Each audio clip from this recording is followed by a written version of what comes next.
My name is Jeff Sailing. I'm one of the co-founders and the executive director at StartUpNV.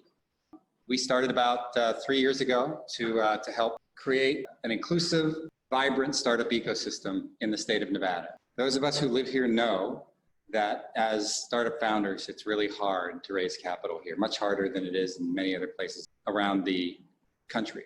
And that's because we don't have angel investors and we don't have some of the early stage capital that generally is the first money in with founders who have brilliant ideas and all of the right teammates and things that they need to get their startups off the ground. We started on the founder side of things, helping founders about 3 years ago. We've now moved on into including trying to form up angel groups and create new angels in our community in Nevada, both in Reno and in Las Vegas. So tonight's the start of that. So over the next 7 months, we are going to first start with this group of founders. About 170 of you have signed up so far to be essentially taught what it takes to raise money from angel investors. And then at the end of that session, you'll have an opportunity to apply to a group of 40 angels that we're putting together, each of whom is going to invest $5,000, creating a total group of $200,000. And one company will be selected from this group, maybe more than one, but at least one company will be selected from this group to receive an investment of $200,000. But it's going to be a lot of work. I'm not going to candy coat it. It's going to be a lot of work. So over the course of this 7-month period that we're working together, there's a lot of people that are going to be chipping in and helping here. Several of them you see on the call tonight. Mysty, who's going to be our first presenter tonight, is going to talk a bit about pitch decks, and she's going to be assisted in that regard by her partner Judy, who's going to join us from San Luis Obispo. We also have Maisha and Deirdre, who you'll see on the call. You probably won't hear much from them tonight, but as we go through this process, you'll be hearing more from Maisha and Deirdre, both of whom are fund managers and are going to also be helping us to recruit some of the angels that we need to ultimately make the investment in one of your companies. And of course, Maggie. Maggie's our chief of staff and director of communications, also my wife of 35 years almost. And she's going to be wrangling questions tonight. So as those of you who are online ask questions through the chat, Maggie's going to be trying to find patterns and try to figure out so that when it does come time to ask questions, we'll ask it only once. And then she'll also be, if there is need to take people off of mute and make them available to ask a question or comment in some way, Maggie will be the person doing that. So hopefully we'll have a little bit of a lively chat session going tonight as well. And then tonight we have Doug and Chris, who are going to talk to us about creating an awesome investor summary and sort of coming at this investment issue from the point of view of what are you going to do with the money that you raise, use of funds, and then sort of backing into a great pitch deck and a great presentation from that perspective. There'll be a bunch of logistical things that'll come up along the way. Misty's going to share some, I'm going to share some, Maggie's going to share some, both about tonight and about this ongoing process that we're going to have between now and the middle of December when some of us, or maybe all of us, will be applying to this group of angels for the $200,000. But we won't try to cover everything tonight. And you're also going to notice that the pattern that you'll see from us is we're going to meet twice a month. The early monthly meeting is going to be content like you're seeing tonight. There'll be some set of big topics that we talk about. And then in the other meeting, 2 weeks from now, we're going to be concentrating on pitch decks, getting your pitch decks right, doing what we call pitch deck deconstruction. So everybody's going to get a chance to spend a minute or two pitching their company. And sometimes you'll get feedback. Sometimes it'll be just a bunch of us pitching and sort of making judgments about what's good and what's not. And then finally, as you go through this, if you have questions, general questions, I would direct at me or Maggie. And if you have specific questions that are on topic for the people who are presenting, well, then reach out to them. Most everybody will provide their contact information, so you can reach out directly to them. This program that we're putting on has worked really well in many other communities up and down the West Coast. Misty's made it work big time in San Diego with the San Diego Angel Conference. Judy's made it work in San Luis Obispo. They call it AngelCon there. So, and it started in Seattle, what, 15 years ago? Started in Corvallis. 15 years ago. So some of these awesome communities up and down the West Coast that are much smaller than Las Vegas and much smaller than Nevada generally, we're able to do this. So we're pretty confident that we can do it as a community. It's going to take all of us pitching together, helping each other out. I think we're all capable of doing that. We can diversify the economy a little bit, make ourselves a little bit more resilient so that when we do end up in situations like this, we're not so dependent on our brothers and sisters in the gaming and hospitality business. Nothing wrong with it, but we can do more than that. We can walk and chew gum at the same time. So get ready, buckle up. It's going to be a big session tonight and a whole bunch of learning over the course of the next 7 months. And I'm looking around the room here, super excited to actually be in a room with people. Not to take away from the 75 or so people that are online with us, but it is really cool to be, once again, amongst humanity. And I'm just super excited about what we're going to get done over the course of the next 7 months. And with that, I'm going to turn it over to Misty, who will lead us into our first presentation. All right, so thank you very much for the warm welcome, Jeff. I appreciate that. We're trying to do this dual thing. There's a reason why we don't normally do it this way, because it's hard to do the online thing and the in-person thing at the same time. We're going to give it our best shot. So excited to have everybody here. Overall, the goal is to get to yes, right? That's what we're going to coach investors on. That's what we're going to coach all of you on. And so I'm going to talk a little bit more about that in a few minutes, but I like to always lead with that. Because when you're trying to get to yes, like as an investor, I can get to know. I've got close to 4,000 deals under my belt, not deals I've invested in, deals I've looked at. And I can get to know on anything because everybody's got a risk. There's a million ways for a business to fail, and I can dream up something. I've got a vivid imagination. Any of us can get to know. But getting to yes is a whole different ballgame. So goal here is to get to yes. We're going to talk more about that over the next 3 months. And hopefully the piece that I'm doing for you tonight is just logistics. So I'm just a couple of minutes here. We're super excited to kick off AngelNV. The conference will be in March the 25th. And here's the agenda for tonight. So I'm gonna give this brief overview. I'm only gonna be up here for a few minutes, and then we're gonna hand it off to the next group of speakers. My partner, Judy Mahan, is gonna talk about deck development. And then the team from San Diego, from Arscientia, they're gonna step in and do use of funds. So I'll talk a little bit more about each of them. Before that, though, I really wanna introduce the team. So this is a local Nevada team.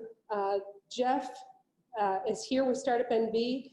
He and Maggie have been working in this for a long time, and he wouldn't tell you this, but he's just volunteering his time here.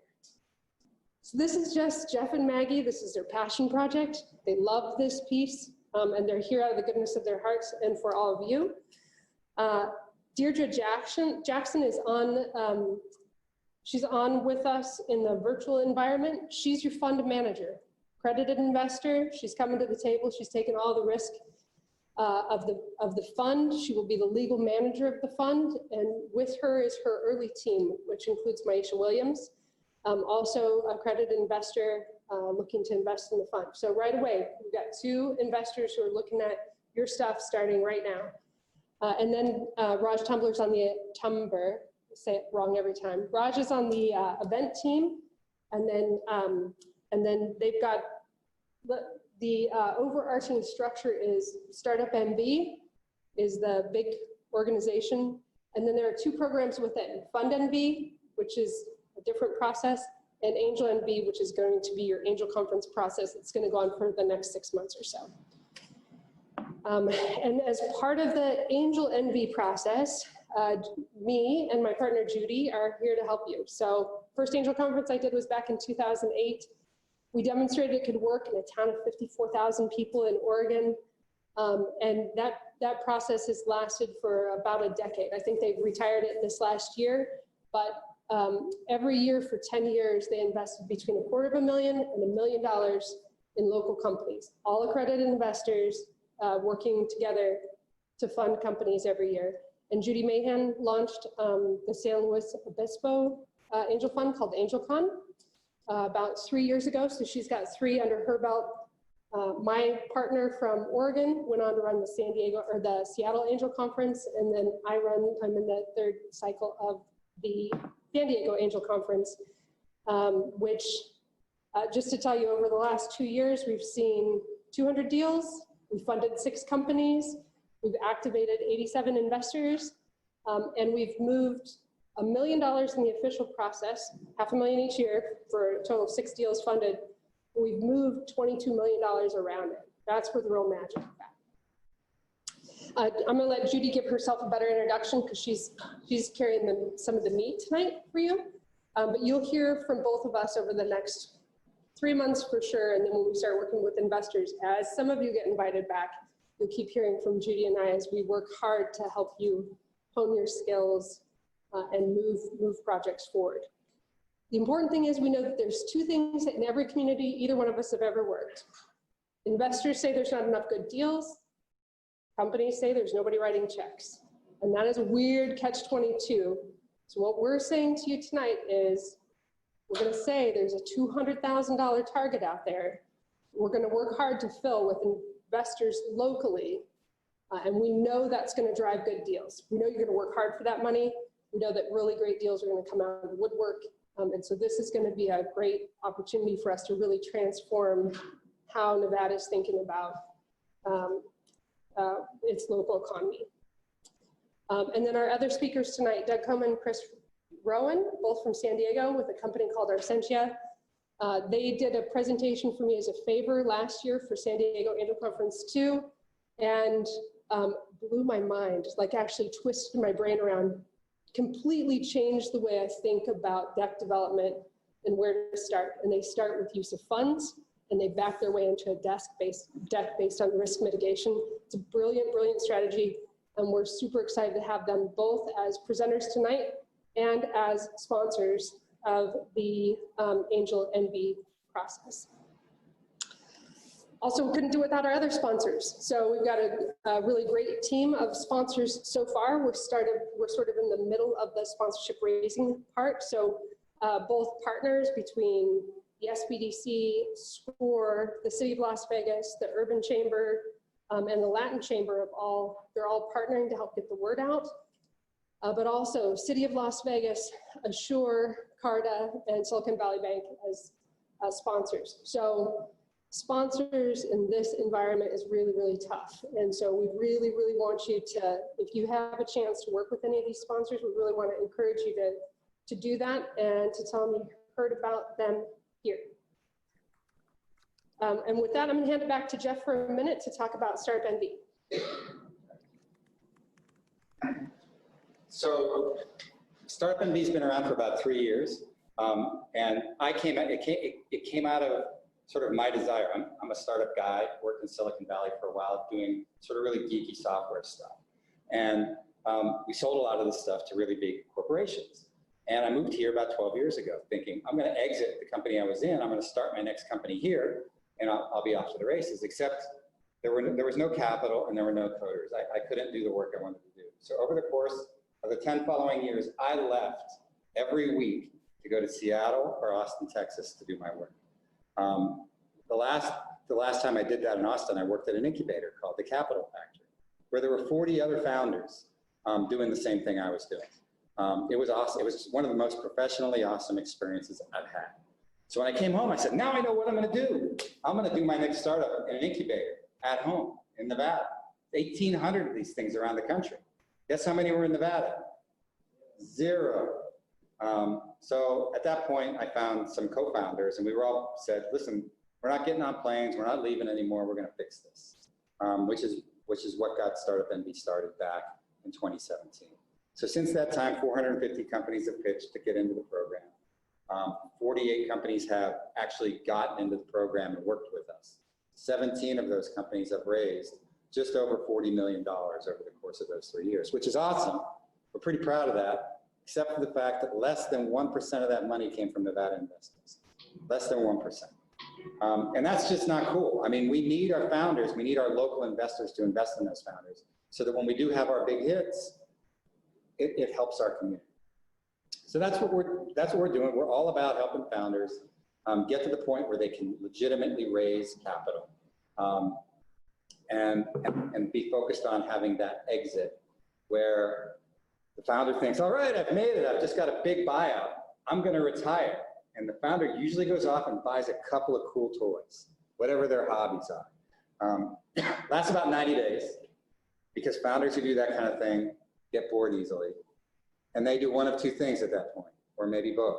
They start another company and start the whole process over again, or they become angel investors, or they do both. And that creates this flywheel effect that helps the community. That's what we're about doing. We're about helping founders in that process and doing it with mentorship, coaching, doing things like this to help people understand what it takes to raise angel capital. So we're super excited to be doing this. We've got a group of about 60 volunteers that help us do it. We're a 501c3 nonprofit. All of us are volunteers. We have a couple of paid interns from UNR and UNLV, but that's it. So it's all about making you successful. That's why we're here. That's what we do. Did I miss anything? No, I think you're good. All right, well, okay, so first things first, let's talk timeline. This is what the Angel Conference series looks like. We're going to spend 3 months working with entrepreneurs. Every other week, you get an opportunity to come in and either practice and apply, or you get doused with like new information. Then in December, here, I guess the online people can't see that. Here in December, middle of December, we've got an application deadline. That's the day you got to have all of your stuff into Gust. And then starting in January, we hand all of your deals over to investors. So this becomes our training process. You actually create the textbook for angel investors to learn about investing. And then they're going to study those deals for 3 months. And at the end of it, the top 6 companies are going to pitch for the last time. And we're going to pick one company. And it isn't a cash prize. It's an investment with an expectation of return. And let me tell you why I think you're going to love that part. You're going to love that part because those are accredited investors who are excited about you. And yeah, they have an expectation of return, and they're going to apply some pressure to you, but they're also going to introduce you to their friends. And if they get excited, they're going to write you bigger checks. Right? So our first company of our first angel conference in San Diego, this was 2 years ago, a company called Aquacycle. She received $295,000 in the official process. She closed $4 million in the first 90 days after. Because what you have is, we had 34 brand new angel investors who were super, super excited about her, right? They picked her out of 93 other companies. And so they trotted her around, and she got to pitch her deal a bunch of different places and a bunch of different times, and in individual settings and in group settings and with networks and with funds. And she closed another $5 million last year. She opens her Series A next month. So she is well on her way, right? One of you is going to get that opportunity, and she is not the only one in our group that got that opportunity. She's just the first. So that's what we're hoping for here in Nevada. And this is kind of basically what the overview process looks like. I'm going to jump into details a little bit more. So important dates for you. Tonight's kickoff, application deadline December 17th, right? Have to have your materials in Gust. It's going to cost you $149 to apply. We're not going to give you your money back. It's cost us kind of a lot of time and energy to do the first part of the processing, and sponsors are underwriting what it's going to cost to deliver this through the end. So everybody pays the $149. It's possible that Jeff and his team are going to let people register after that. Go ahead and apply after that. You're going to pay a premium. It's going to be 3x or 4x what that $149 fee is. So you want to get your stuff in on as close to that deadline or before, if you can. And then starting, it could be as early as January 5th. If we have a lot of applications, we'll start earlier. But right now it's scheduled, the investor kickoff is supposed to be on January 12th.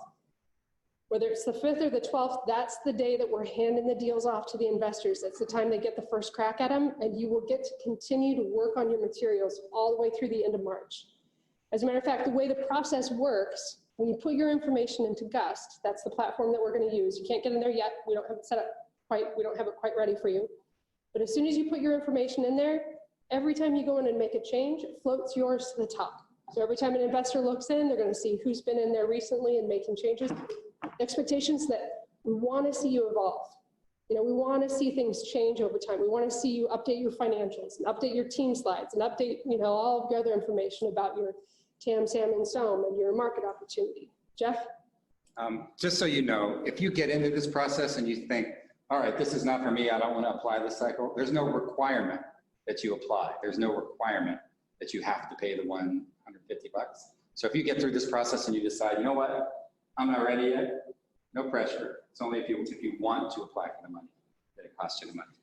Everything up till December 17th is free. So, and then finally, if you go ahead and pay the application fee, it's going to buy you a ticket to the dinner that happens on March 25th, which is more than the $149. So it should be a great networking opportunity. Hopefully we're all in person again by then. Like, I can't imagine, but don't say that, you're Jesus. We're knocking on the table. But we want you to keep that date in mind too. That's when we're going to make the final decisions, and we should have a great networking opportunity for you that day as well. All right, so a little bit tighter breakdown, and these slides will be available shortly. Probably by the end of the week, we'll have them out to everybody who registered, and we may even be able to get them up on the website. I'm not totally sure we can do that yet, but we're trying. So what we've got is kickoff tonight, the pitch deconstruction next 2 weeks from tonight, and then we have market size, customer development, value props, and strategy. 2 weeks later, or a month later, we'll have revenue models, financials, and competition. So the nights are kind of themed up, but we're going to hit you with a lot of stuff. You know, expect to spend, this is the easy night, expect to spend 3.5 to 4 hours with us on those occasions. And then finally, December 1st, we're going to do deal terms, cap tables, and due diligence as part of our process, working towards that application deadline. And I wanted to talk a little bit. You saw up there, there's 3 pitch deconstructions that are scheduled. So pitch deconstructions are fun. They're like my most favorite thing. I'm actually flying back in to do the pitch deconstruction in 2 weeks. What we're going to do is everybody in the room is going to get a chance to pitch. And if we're in person, I'm going to try and drag you up here if I can. That's the goal. Everybody gets up and they pitch for 1 minute. We have a way to hold it to that, and we have a way to move it really fast. So I keep getting these questions like, what do you mean you can see 30 or 40 or 50 deals in a night? We can do it. We know how to do that. So we're going to do a 1 minute round with no slides, and then we're going to have a break, and everybody's going to get a chance to vote for the companies they'd like to see come back. The 3 or 4 companies that have the most votes are going to get to come back and do a 3-minute pitch with their slides, and then as a group, we're going to take them apart. We're going to deconstruct them right here in front of everybody. And so there's this one thing that I'm going to say over and over. Your job as an entrepreneur, as you're getting that feedback, is to say, thank you, right? This isn't the time to debate, like we're trying to throw a lot of stuff at you really fast, and that's always a good place to be. Or let me check into that and get back. Even if you know the answer, it's a great way to get another meeting. All right, so 3-minute with we'll have a panel of judges, technical experts, investors that will help give feedback to the whole group, and then more importantly on those slightly longer but still very, very short presentations. And it's probably the best learning opportunity we can give you, because it really forces you, you have to stand up and pitch. Like you can practice in the mirror as much as you want, it's not the same. And talking to your dog or your kids, it's not the same. So this is gonna give you a big jump, and we're gonna do it a few times. So, and it'll be super fun to see how much progress you make for those over the next 3 months. All right, then again, application deadline, I can't stress this enough. The applications have to be in Gust, and they've got to be in by December 17th. And we've got an opportunity. Gust is going to let you put in your deck, a video, information about your team, your financials.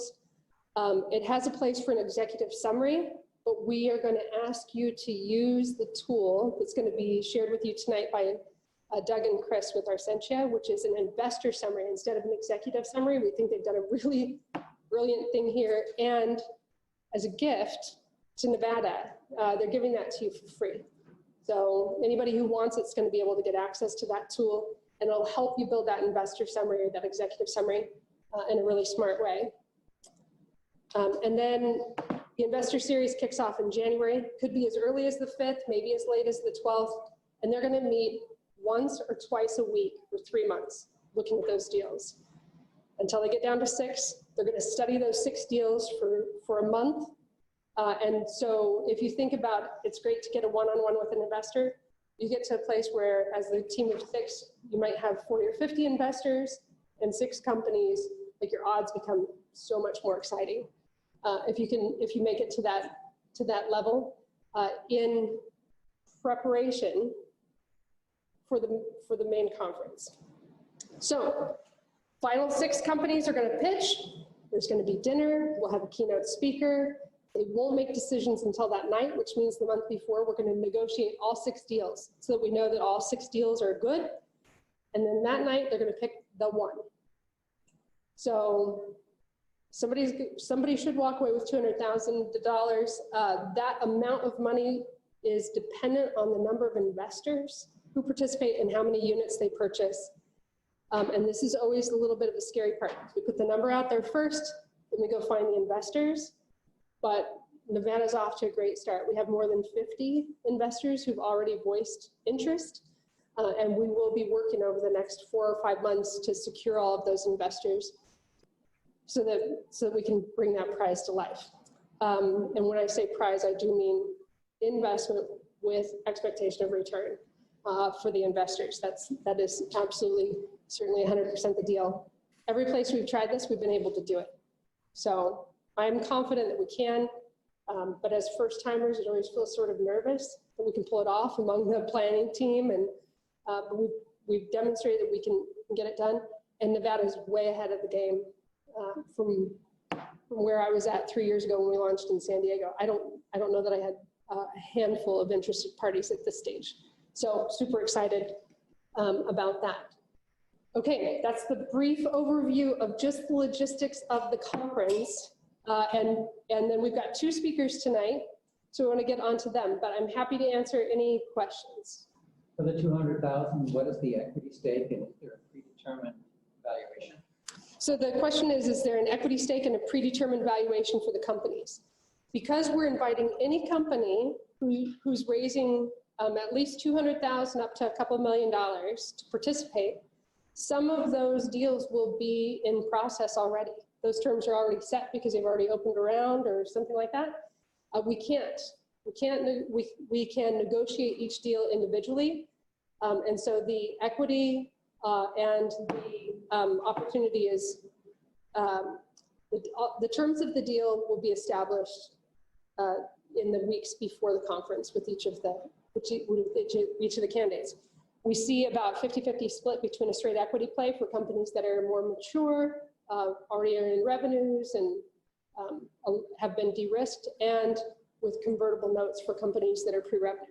So we're also open to revenue redemption, but I haven't seen one of those come through an angel conference yet. I don't expect that to happen here because those tend to have a far smaller scalability. So other questions on the logistics? It's a good question. All right, with that, I'm going to stop sharing my screen and hand it off to my partner, Judy Mahan. Judy, it's all yours. Hi there, good evening, everyone. So I hope you can see my lighting's a little dim.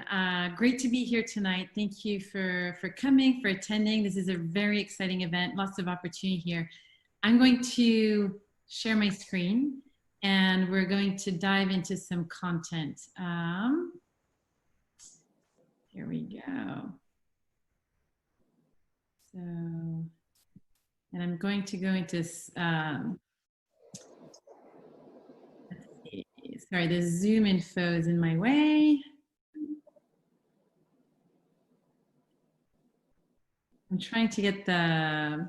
You can just drag it out of your way. Just grab it. So view, Judy, you want slideshow? I do want slideshow. Oh, there it is. So, there we go. Thank you. Okay, let's dive in. So we're going to talk about preparing your investor pitch deck. This is the deck that you'll be presenting to investors. It is going to be approximately 12 to 14 slides long max, and it will not be more than 10 minutes. So you have 10 minutes to present pitch your startup to investors. So before I dive into that, I'm going to give you a quick, are you seeing the participants on my screen or just the deck, the slide deck? Judy, we see your deck. Okay, great, thank you. So my background real quick, originally I started my career as a corporate and securities attorney in Palo Alto in Silicon Valley. So I represented tech startups, mostly in equity funding deals. And that's pretty much all I did for 5 years, 6 years. I also represented VCs on the VC side, but mostly founders on the startup side. I've also done some M&A work, mergers and acquisitions, and taken a couple companies all the way through to IPOs. That's an initial public offering on the public market. But my career took me down to San Luis Obispo, where I'm now the Economic Development Director for the region. I'm passionate about working with tech startups. It's the best way to diversify our local economy. And as part of that effort, I run an incubator here in San Luis Obispo. And we, as Misty mentioned, we set up a fund every single year. We're launching Fund 4 right now as we speak. It is an amazing way to connect startups with investors. And here's how you do it. Let's start.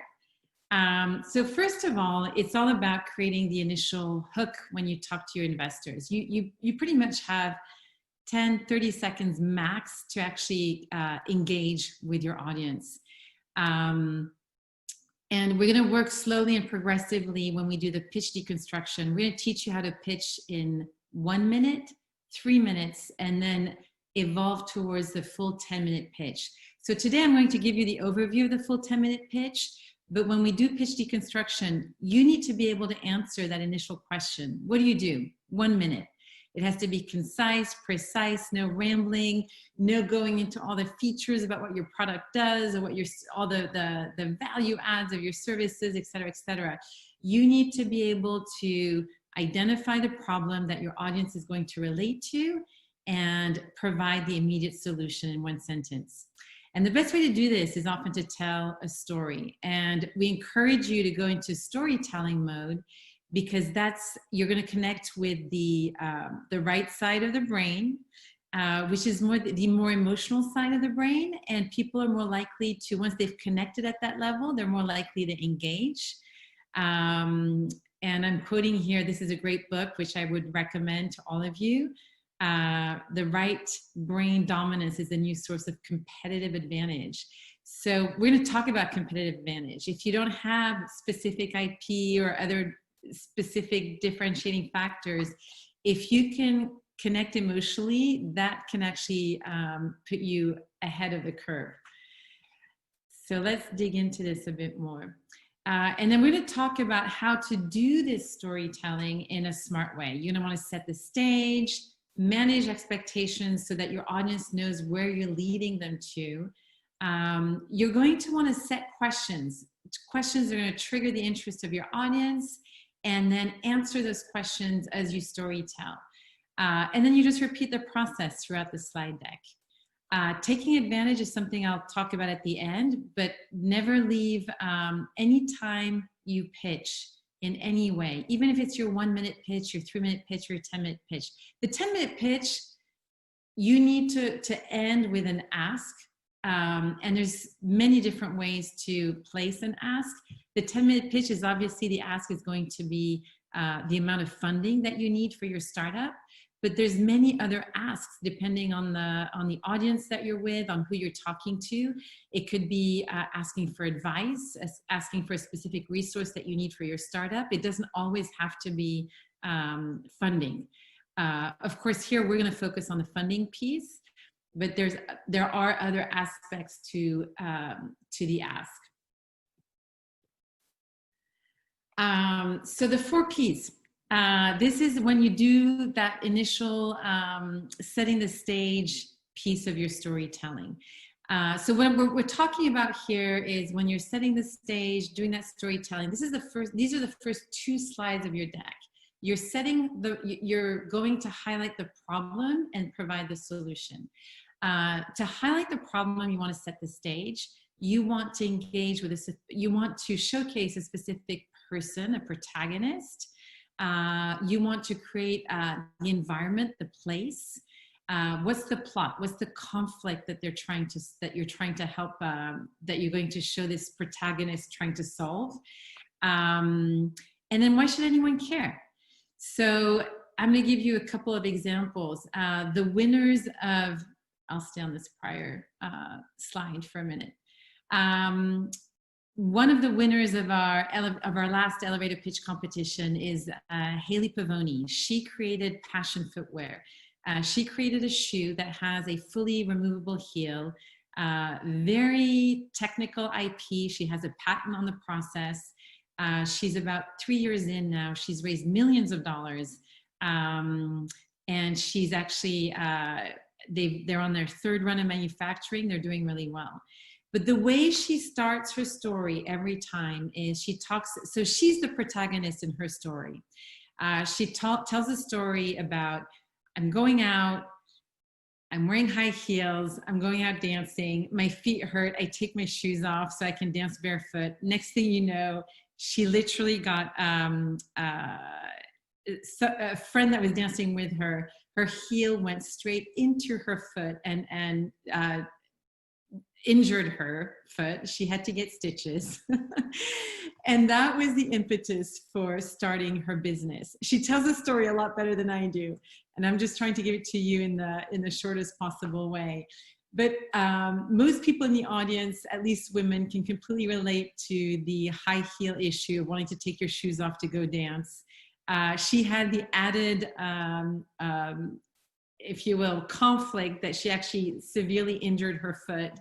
And also, I mean, she also connects with the male audience by explaining, you know, who hasn't been with their partner and had to carry their shoes or had to go get the car to bring the car over because the partner's feet were hurting, et cetera, et cetera. So it's all about, what I'm trying to showcase here is tell a good story. There's a problem, there was a conflict, and she created a solution to address this problem. And the more engaging you can make it, the better the audience will relate to what you're talking about.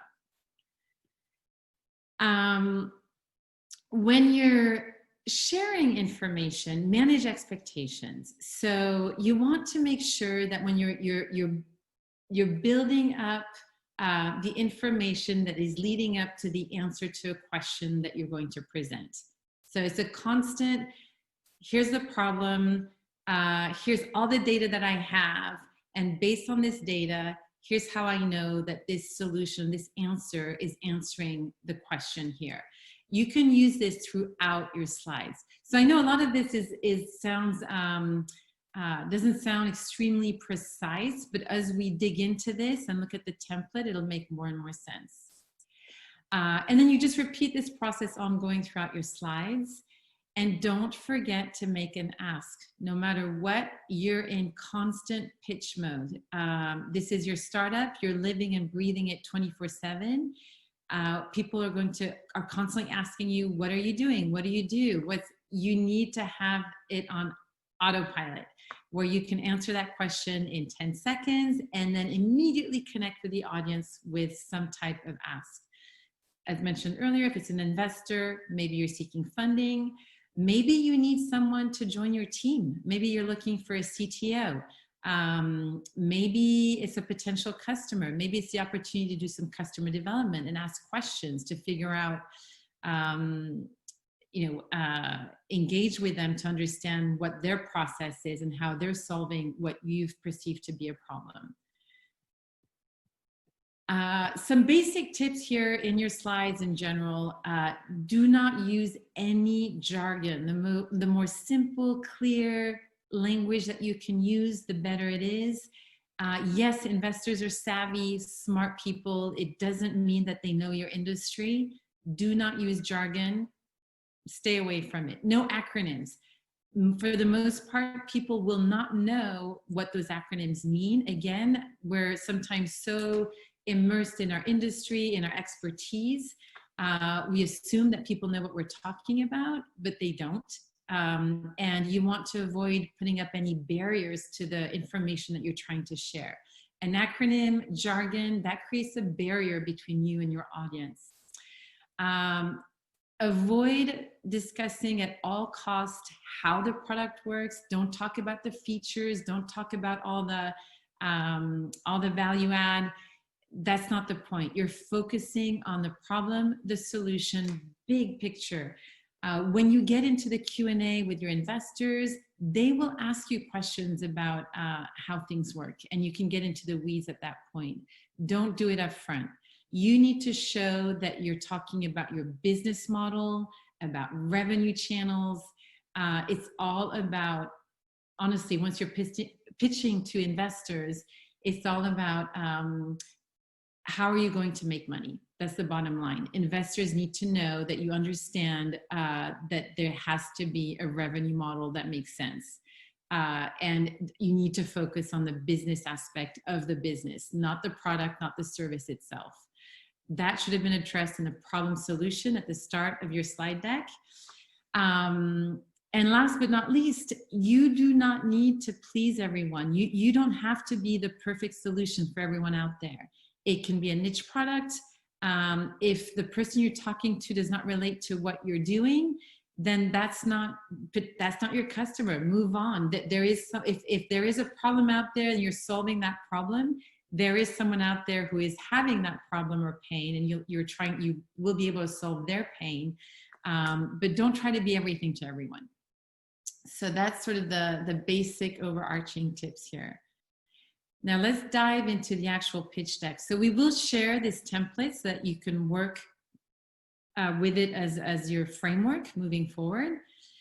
The first one, as mentioned, is your elevator pitch. Why do you exist? What's your mission? What's your vision? This is something, again, that you need to be able to share in 10 to 30 seconds. Investors need to understand that very quickly up front. And what I've done on each of these slides is we've included the what investors are looking for as you address each of these segments. I'm not going to go over every description of the criteria. We will share this deck with you, but let's look at light blue is where you'll score the lowest in the investor's mind. And as we move towards the dark blue, that's when you're actually hitting the hot buttons and the areas that investors really want to dig into, that they're interested in. That's what's going to appeal with them the most. So if you have a very clear vision, mission for the future, it's a long-term, you're committed to doing this long-term, you've put a lot of thought in this, that is going to be very compelling to your investors. It has to be an area where there is a bit of a trend. Investors want to be at the start of that trend, but if they're, you know, one very clear example, 5 years ago, I worked with a company that was doing, they were involved in virtual reality. It was really hard for them 5 years ago to connect with investors. They were too early. But once the trend started peaking, it did start to snowball. So it is a question of timing with the trend. Okay, let's move on. Once you've identified your mission, your vision, what is the problem that you're solving? The investors want to make sure that there's a demand for the solution that you're providing. And that's when we're going to jump into the market size. That's actually the next slide. It must be there has to be a product market fit. That's a term that you'll hear a lot, which means that it's a must have. It's not a nice to have, would like to have. It's something that can come across as somewhat indispensable. And when you hit that product market fit, then you know you've got some potential for some good traction moving forward. And how do you validate that? You validate that by showcasing your market size, you're going to give 3 different types of market sizes to your investor. You're going to showcase the total addressable market. It might be in the US, it might be global, worldwide. And then, sorry, I'm not seeing my notes. And you're going to drill it down to the market that you can service right now. And you're going to showcase this by, you're going to show the data that you've looked at, the market research that you've done. All this needs to be backed up by market research. And this is going to lead you into how you're going to achieve connecting with the smallest market to start, the serviceable market. What are going to be the channels of distribution that you're going to use to tackle that market. But you will need to do some market research, have some data available. Investors will ask you, how do you know that your total addressable market is, X billion of dollars? You're going to have the data to back that up. The larger the market, the more interested the investors are going to see, because then they can project out and see, okay, if there is traction, if it does grow, if we do put money into this and allow for to accelerate that growth, then there's potential for a return on their investment at some point in time.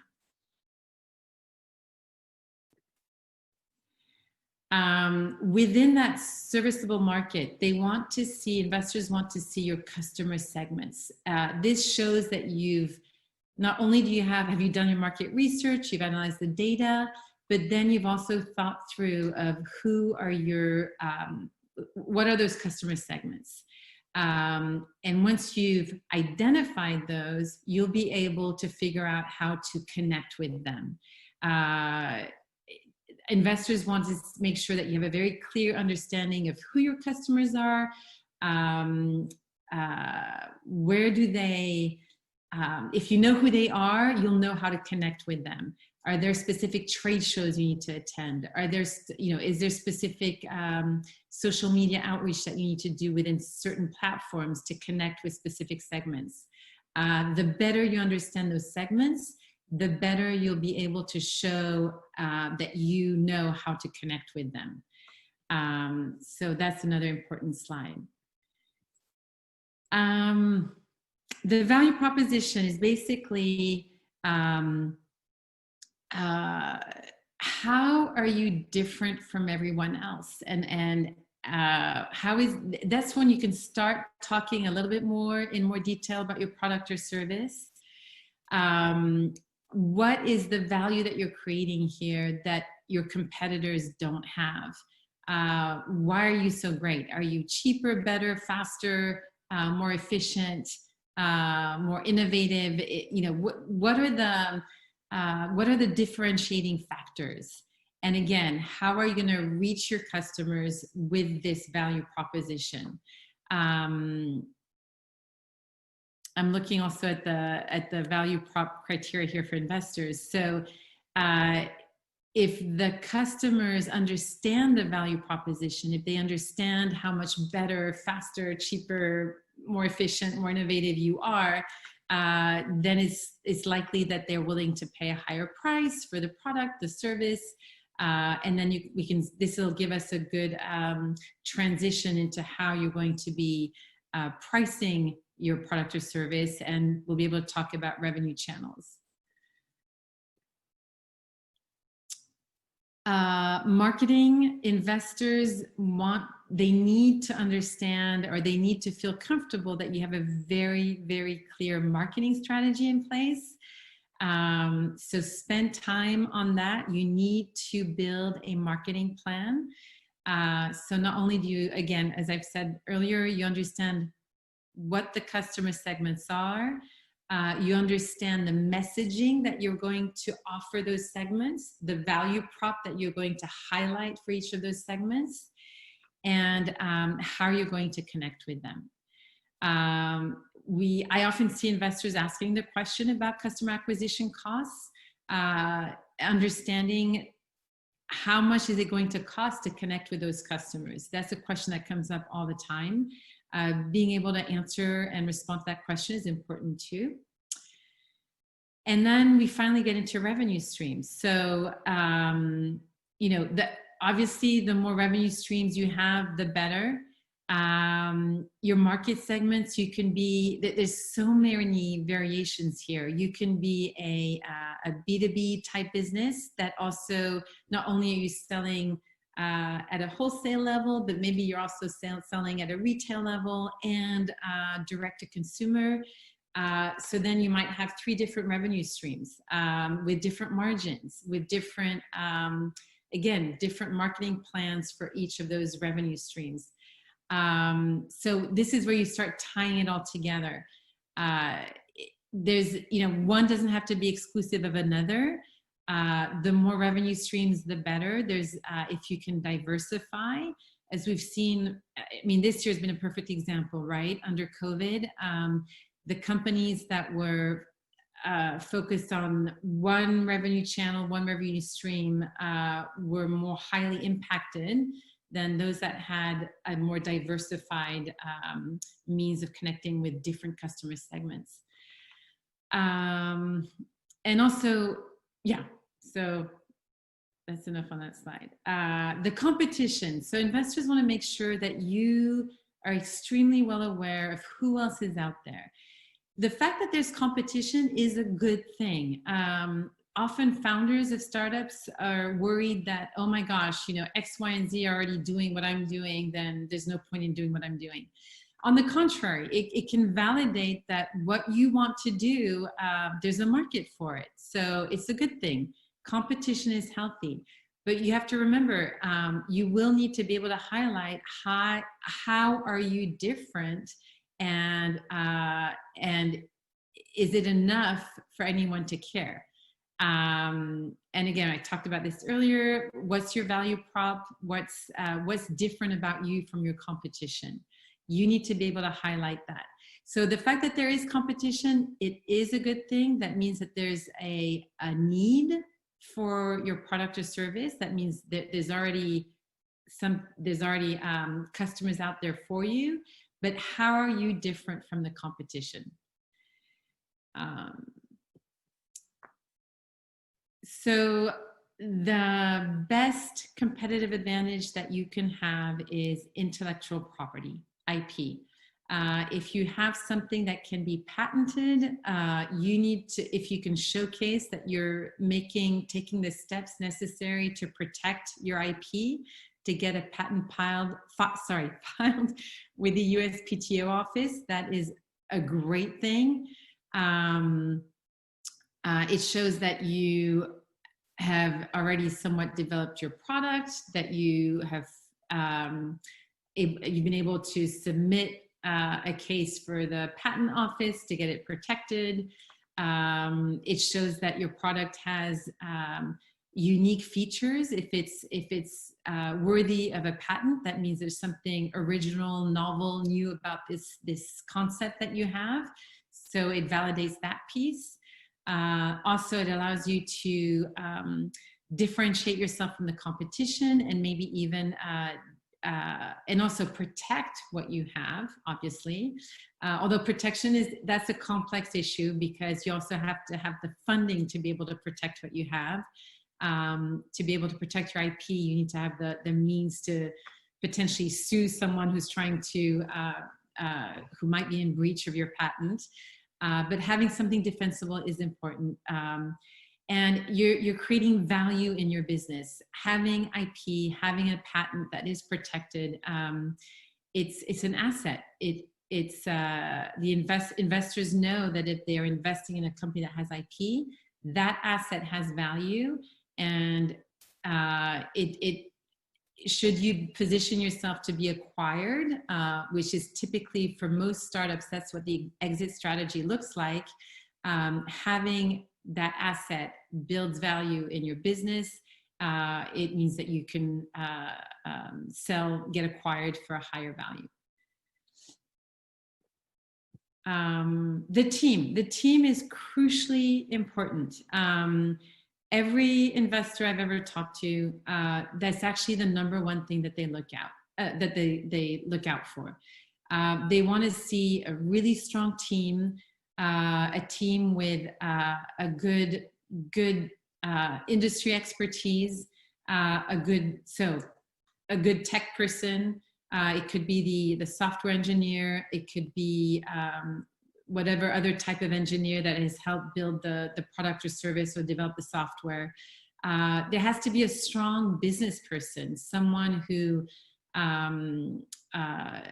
can, who's leading this team, who's going to be the face of the company, the leader who has the vision, that's crucial, and sales and marketing.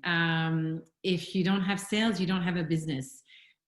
So having a strong team, very hard at the start. Maybe you're a solo founder to start, you're wearing all those hats, but it's highly likely that you fall within one of the three categories I just described. And so you need to figure out how to beef out your team to make sure that all these strengths are being represented. Investors repeat all the time that they invest in the team first. It is more important to them. The team is more crucial to them than the product or service. If the team is not solid, then it doesn't matter what the product or service might be, because it's not going to go anywhere. So the team is really, really crucial. Let's see. Obviously, if you have prior startup experience on your team, that's fantastic. You're trying to de-risk what you're doing, and you're trying to give investors maximum comfort that you're going to be able to execute on what you've just showcased about your product or service. The tech team also, by the way, that's an important one. There's often, if you don't have, if you're a software company and you don't have a tech person on board, that's really, really difficult that's going to be an immediate weakness at that team level, and it's going to be a huge red flag for your investors. And the bottom line, you're trying to show that you can execute. That's truly the bottom line, that you're going to be in execution mode. Traction is important. There's many, many ways to show traction. You don't have to have paying customers. Paying customers are obviously ideal. That's the best showcase of traction. That being said, I've seen companies get funded where all they had in place was a letter of intent. We had a hardware company that was selling automated water meter readers, and they had a letter of intent from the water district of a county here locally. And just having that letter of intent and being able to show that to investors allowed them to get their first investment in place.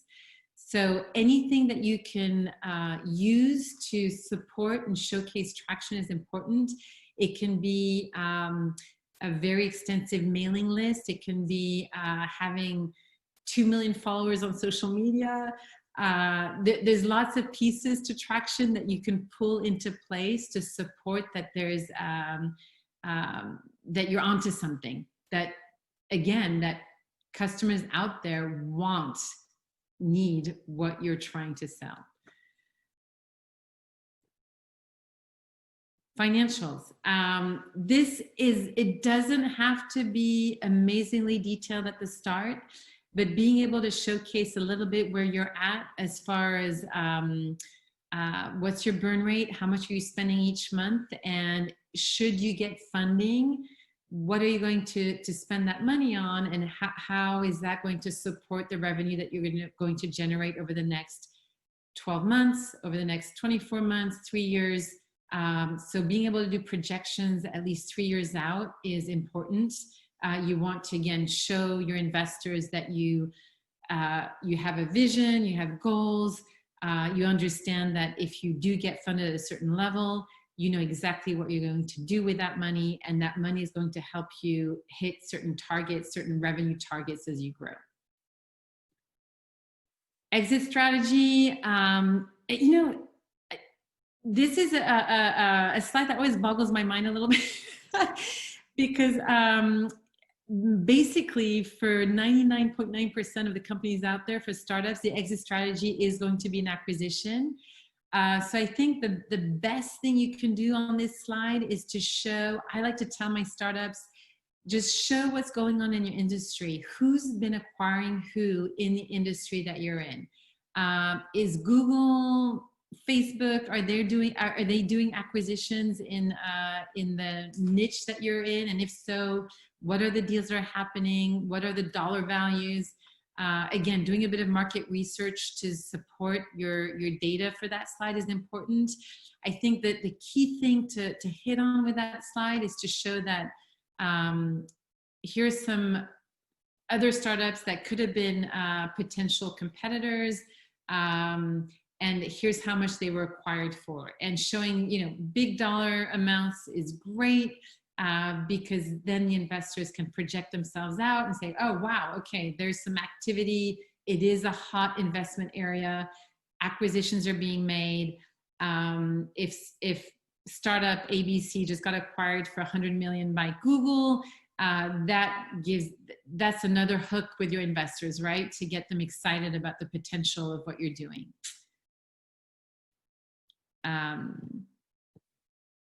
And then last but not least, how much are you raising? If you're in the very early stages, you're probably trying to raise somewhere around, you know, $100,000, $200,000, and that's a great first round of funding. If you're a little bit further along, maybe you're trying to raise $500,000, $1 million, $500,000, $2 million. But be precise. And don't be scared to just own it. This is how much I need, and this is what I'm going to do with the funding. Typically, investors like to see the funding being used to hire some of the key people that you need to bring onto your team to get, again, to be in execution mode so you can execute on the things that you've projected in your timeline that you're going to be doing. So, you know, we will be helping you with that on how to best describe your budget based on the amount of funding that you want to raise. And what we do recommend typically is raise enough money to have enough runway for at least 12 to 18 months. You know, investors understand how time consuming it is to be in fundraising mode. And once they'd rather you raise enough in one round of funding, so then that you have the time and the energy to completely focus on the business and you're not going back out every 6 months to try and raise more money. So whatever it is you need to expand your runway for at least 12 months is probably what you should shoot for. Then we do recommend that you prepare a few annex slides. So there's potential to include a lot more information, and you save those slides, you do your 10-minute presentation, and then during the 10-minute Q&A with your investors, then you pull out your annex slides to answer questions. So you'll get a question on something that's not included on there, and you can answer back and say, oh, I have a slide about this, let me show you. And then, especially for those of you who are dying to talk about how your product works, this would be a good area to save some slides about how your product or service works, a demo, a short little video on how it works, etc. So there's definitely an opportunity to have additional information available that you can pull out as needed during the Q&A. And that's it. So I know I went over this extremely fast, but we will be sharing this deck with you so that you can read and take your time and read through all the explanations. But I'm really happy to answer questions and open it up to Q&A. And Judy, if you'll let me have the screen, I've got a few examples I can share too of how some of these slides look. So initial questions? That is, thanks, Misty. That's probably the best way to go about this, and we'll definitely do this a lot more during pitch deconstruction, is show you real life examples of decks of startups that have gotten funded. So I'm excited to share those with you as well so that you can see, okay, this is a high quality pitch deck and this is what I need to shoot for of a startup that has gotten funded. And Misty, I'll let you take it from here. Okay, there's a question here. Yeah, I've always got questions for some reason. It was basically what Judy said about don't use jargon or tell about the product. What I've got is a web app. Its software is a medical device and it uses artificial intelligence. How can I not say something about that? Right. So what you're talking about, what we're talking about here is you don't want to get lost in the features. You want to talk about the benefits, right? We want to focus all of our attention on the big problem that we're solving for the world, because the truth is investors who see a lot of deals, they know that the deals are good. Like they know that the product is there. They don't know if you've got the team who can carry it through, if you've got the, business expertise. You know, the slides that Judy just ran through, 6 of them were in marketing. That's really the ticket. Like if you can say like, here's who the customer is, and here's how I'm going to get to them. You're pointing at something. Oh, When you get far away from the microphone. I get far away from the microphone. So it's really about what problem are you solving and how are you solving, not like how does this sticky stuff work, right? Almost every engineering person I've ever met comes in and they've got like 38 slides of technical drawings, and that's what we're looking at. Like we've got a thing here that solves a specific thing about cancer, and let me give you a metaphor. It's like GPS, right? Like this is GPS for oncology, or like drawing the parallels between is really important. Okay, I've got a couple of slides here. So I've got a competition slide up. Misty, can I jump in for a sec? Yeah.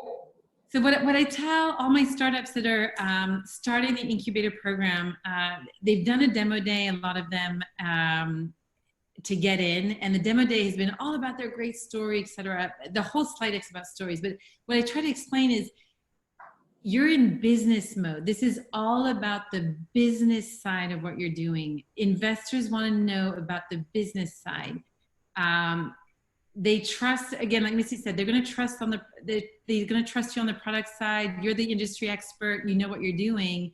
If you can show that you've got a strong team, they're going to check that box. But then they want to make sure this is all about the business model, the revenue model. Show us how you're going to make money. That's because if that's not there, if there's no sales, if you're not generating revenue, there's nothing there. So it doesn't matter what your product is. It doesn't matter what your service is. I can't repeat that enough.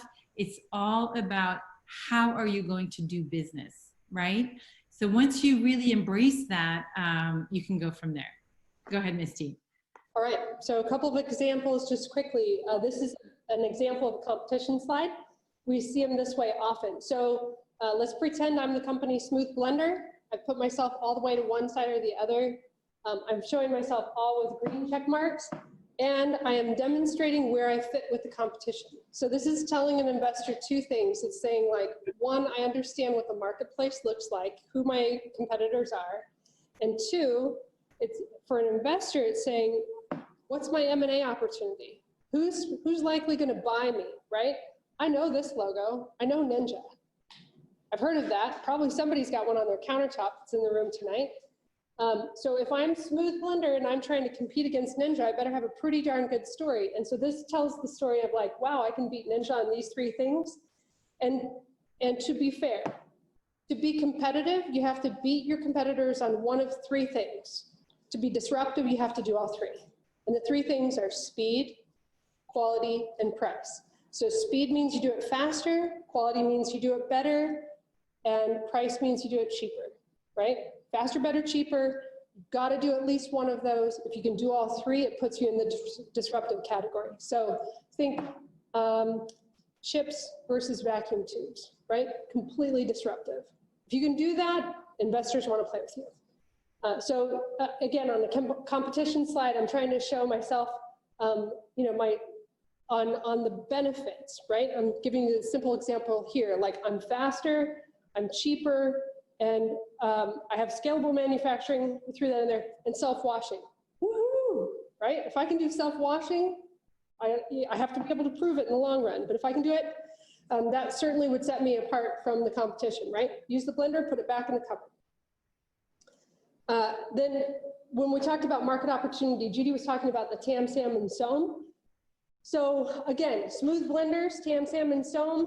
We've got a couple of assumptions. One assumption is that it's a growing market, right? So the 2025 kitchen accessories market versus the 2020 millennial blender buyers, right? And I've discovered two segments. My segments that I'm chasing are margarita lovers. You know, maybe I've got a path to Twitter things that are, you know, like all the different margarita contests around, and I've got a influencer strategy that gets great bartenders to promote my blender or something like that. And my second segment is organic baby food mamas, right? Moms who make their own baby food. And the idea is like two distinct segments, two different paths to those segments, and hopefully they're connected. You drink enough margaritas, you get babies, right? Oh, it's a joke that people haven't laughed. I'm so glad. All right, so again, big market. What I think I can get to in the next year, something in between. So we have a question back here.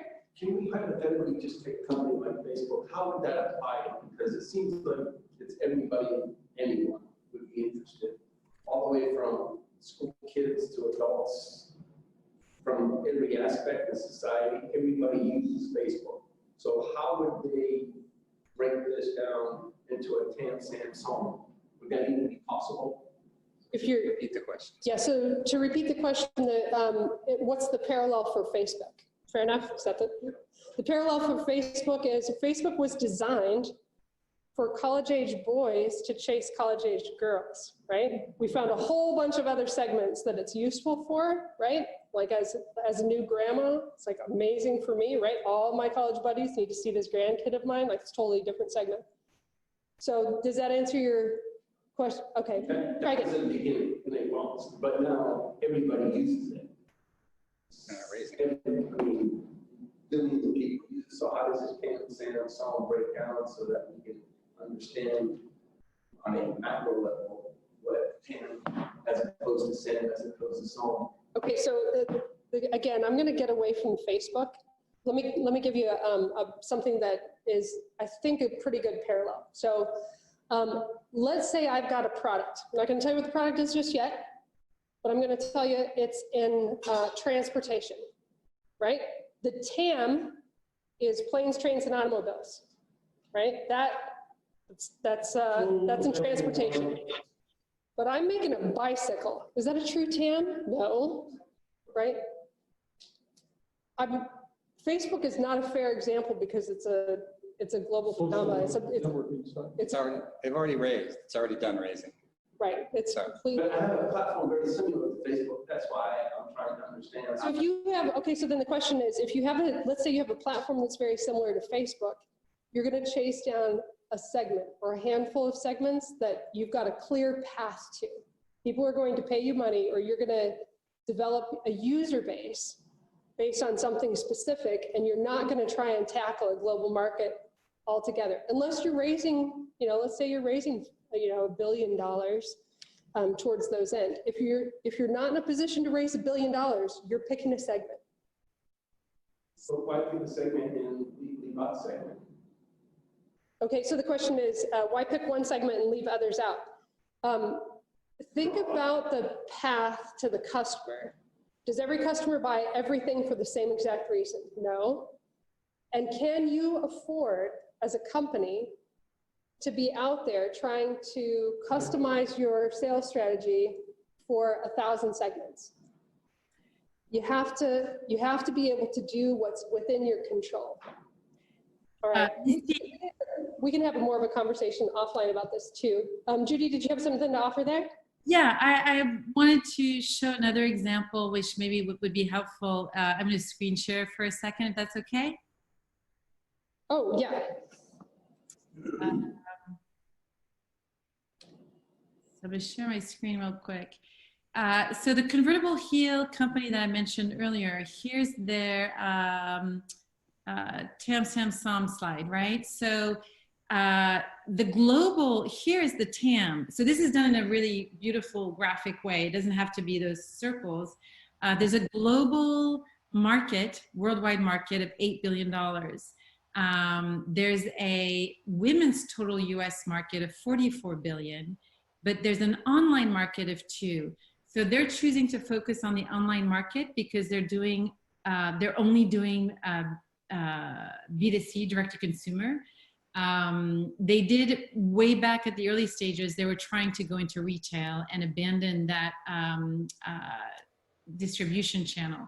But this is a very easy example to showcase what we're talking about. From 8 billion, you know, the 844.2. So they're choosing to zone in on that specific channel. So that's one way of showcasing it. I don't know if that's helpful. Back to you, Misty.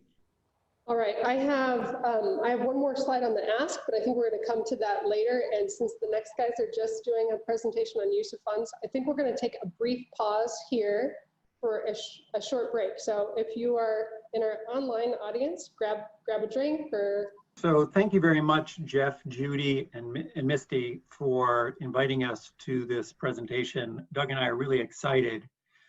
I'll start off by giving a little bit of the background about why Doug and I have created this software called Risk to Value. And the title of our presentation is Your Use of Funds Fundable. And then I'll jump into an agenda slide. So I've worked in startups. This first startup I was working in had the largest IPO of the year when we went out. And I was responsible for strategy and a general manager. And subsequent to that, I've worked as an investment banker. I'm a limited partner in a fund.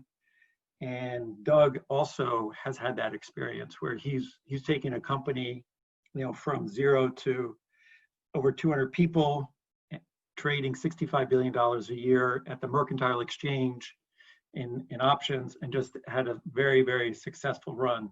So we've been on that side of the table, but we've also been on the investee and the investor side of the table, which has really been exciting for both of us. Now, while we've sat on both sides of the table, we've seen a problem. Going back to what Misty said, where often there are entrepreneurs looking for investment and there are investors looking to invest. And what happens? Like, there's a lot of conversation, there's a lot of questions, it takes a lot of energy and time, and nobody's happy with the process. So we're trying to help the entire industry develop a set of software with expert best practices to reduce the friction of getting funding. And so we love what the team is doing, and that's what we're trying to help out in. So if you go to the next slide, the agenda, we're going to have 3 major areas that we're going to cover today. First of all is the risk to value, the process. Is your use of funds fundable? And then we're going to talk about the investor summary builder, and it's different than an executive summary builder, as Misty has spoken about.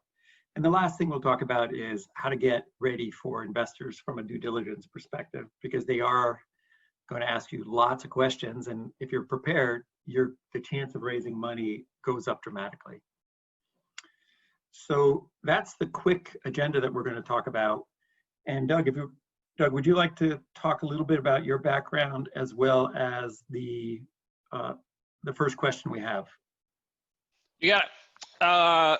As Chris alluded to, I spent my first life in finance and technology before they called it fintech. And I've been also on both sides of the table, both as a founder, angel investor. I've invested across the entire spectrum. So just to put context in the room for everybody. So of everybody who's attending tonight, we've got 65 companies that are currently raising money, and all 65 of those have already raised at least some money to date. A total of 7.9 million has been raised in the room, which is really impressive. Already, congrats to everybody who has accomplished that. There's been a high, someone's raised over 3 million in the room, as low as $500 with an average of almost $250,000. So there's quite a bit of traction already in the room. The question I have for everybody to answer is, okay, if you've already raised money, or you're about to raise money, or you've got the money, can you forecast your enterprise value increase after spending the money that you've just raised? And with a show of hands, Maggie's going to take a quick count. So can anybody do that, or has anybody even thought about that? as she is compiling those, I'm going to move on. So what we're here to talk about is the use of fund strategy. And why the use of fund strategy? Because your entire business strategy is contained in your use of fund strategy. And what do we mean by that is it's how you're going to spend your money and your time. And so it is your use of funds, both your money and time. And this is where the entire strategy of your whole business plan lies. And while a lot of investors and all investors have to have a nice deck and they want to hear the problem and the solution, at the end of the day, an investor's decision is based on what is in this use of funds, the milestones, the goal, and what you're going to do with it. And that's what we're focused on. And in all of our background, both Chris and I, we've focused on risk-adjusted return on investment. 8 raised hands. All right, good. So that's actually really good. Just to come back, we had at least 8 people say that they could forecast enterprise value increase. So that's pretty good. Coming back to the process. So the risk to value process is a process that creates a strategy which prioritizes money and labor by risk-adjusted return on investment or to maximize the company's valuation. One thing I want to say before we even go further is a lot of times you'll hear entrepreneurs say, oh, you know, the investors, they just don't understand my idea. They just don't get it. And everybody's into your dream. Like everybody believes in the dream, but what we're focused on is you still have to go from A to B before you even get a chance at even seeing that dream. And so we love it because we're into the dream, but unless you have a plan to get from here to the next step that's going to really increase the value of the company, it's not going to be investable. And so what is risk-adjusted ROI? So we'd like to do this interactively. We're going to do as best we can because of virtual, but we're just going to speak to it. So the question comes up, how are you supposed to decide between 2 seemingly identical investments? On the left, it looks like a regular old bond that pays 10%. On the right, you got a regular old bond that pays 10%. So the question is, how am I supposed to decide on which one to pick? A lot of people come up with various answers, but there's really only one, and it is which one has the highest probability of getting this 10%? Meaning, which one has the highest risk-adjusted return on investment possible? If the one on the left only has a 50% chance of getting the 10% and the one has an 80% chance on the right, it's a no-brainer that you take the one on the right. And investors aren't looking at the big number on your plan. They're also thinking about what is the risk and what's the probability that that person or that company or that entrepreneur is going to get to that next milestone.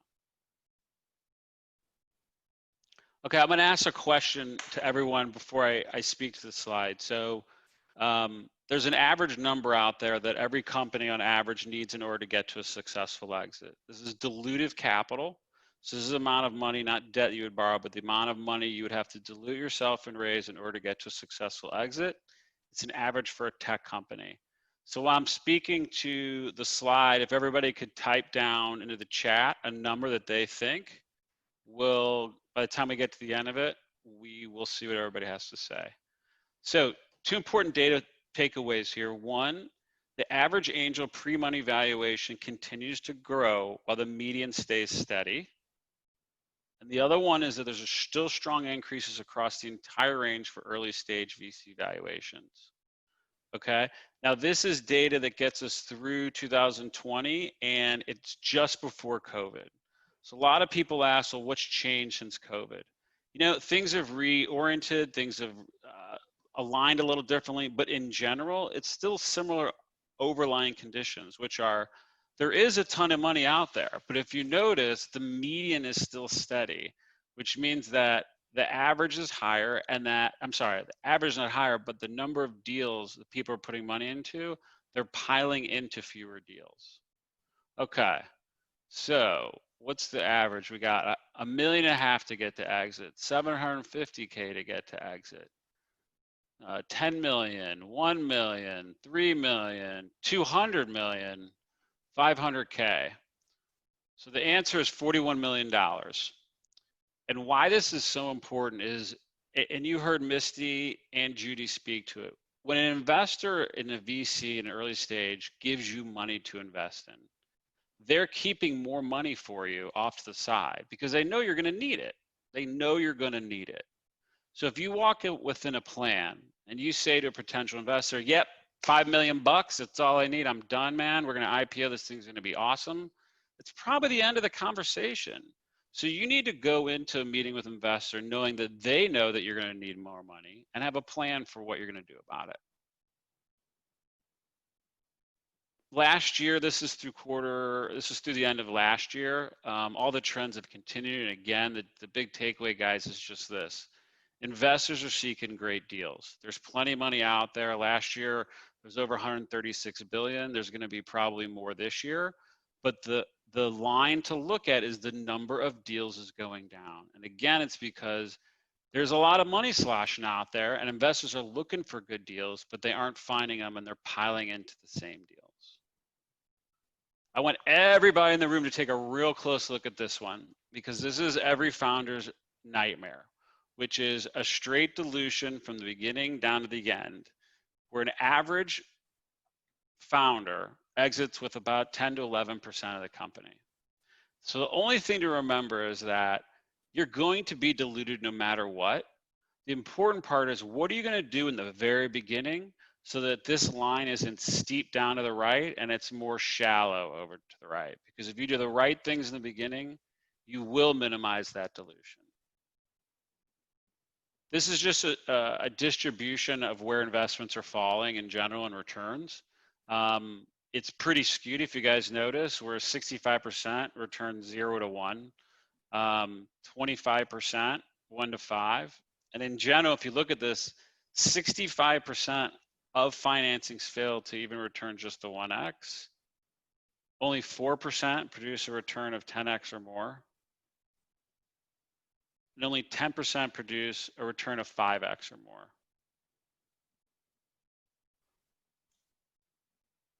What does this all wrap up to? Investors demand a much higher return for higher risk. And it sounds intuitive, but a lot of early stage companies think that there's money sloshing out there for their company at all stages. Here's data on seed-backed companies, and these are actual numbers. So 1,027 companies got funded. This doesn't include all the companies that tried and didn't get funded. So this is just the ones that did. Of those, only 40% made it to the next round. After that, 23%, then 9%, then 3%. So if you're an investor and you're looking at an early stage company who's over here in the group of 1,000 or 400, are you going to want the same return that someone who's investing in a company over here is?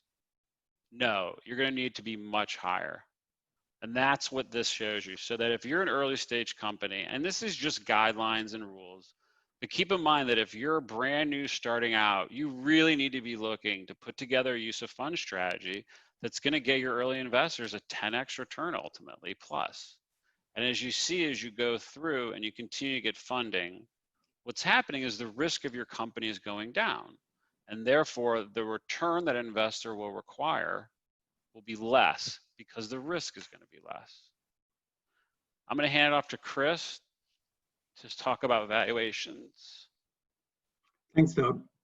So this chart shows that there's lots of different valuation methodologies. And there's two broad categories. On the left, you can see that there are traditional methods. And what that means is that if you have an ongoing business with predictable revenue, you're probably going to use one of these techniques. We're going to focus a little bit now on the technique on the right, which is methods for early stage businesses. And typically early stage businesses don't have a good understanding of what their revenues are going to be. So there are different methodologies that people deploy. You know, there's a rule of thumb method, a VC method, the Chicago method, a comprehensive evaluation method. And sometimes what startups will do, or investors will do, is actually look at a series of these and then value the company from different angles. So we go to the next slide. One thing that we need to understand is, like, what will drive those valuations? What will impact the valuations? Because when you're building your business, this is the thing to think about. So the multiples, there's something called a multiple. And what a multiple is a comparison to another business. So for instance, you might have a multiple of economic value divided by sales, or a multiple of EBITDA. And I'm using an acronym or financial term, and I'm going to recommend, if people are not familiar with the term EBITDA, that's a term to get familiar with. And that's a measurement of earning before interest and taxes. So it's how profitable the business is. And these multiples are typically aligned by industry, by sector, by location, by revenue or size of company, and profitability. And those are things that we all know that you need to be in the right industry at the right time to get a good multiple. But then there's other things that you can impact with your company. For instance, the rate of growth. If you're growing at a higher rate than the industry, you can have a higher multiple. If you have a really good competitive advantage, or what Judy was saying earlier, a lot of intellectual property, that will impact your valuation. The quality of the team. If you have a really good team, then that can attract money. And also an entire team, which means everything that you need to be successful with this round of funding. The other thing is the macro environment. If the overall economy goes down, then it can impact your valuations. You can't do anything about that, unfortunately. And then the amount of revenue. So the larger your company, the higher the multiple. So for instance, if you're a public company compared to a private company, multiples of a public company are typically higher if everything is held constant. Then if we move to the next slide, the reason this is so important is that, unfortunately, as Doug indicated, 90% of startups fail. And there's lots of reasons why startups fail. This is a summary on postmortems of 101 startups that CB Insights put together. And you can see that there's a litany of problems out there. There's no market need, ran out of cash, you didn't have the right team, you were outcompeted, you had the wrong price, the product and business model didn't work, the marketing wasn't really good. So this is really unfortunate that this list is here, but what Doug and I are trying to do is trying to help you guys be successful. And we would be really happy if everybody was successful. And really all of this really can be summarized by your strategy, in my opinion. A lot of this is like, where are you putting your time, resources, money to get to that value inflection point? Okay. One other comment on that too is, so if everyone notices, the number one reason that companies fail is no market need. It's 42%. But how many people know of a company that had an enormous market need for what they were selling and they had a problem getting cash?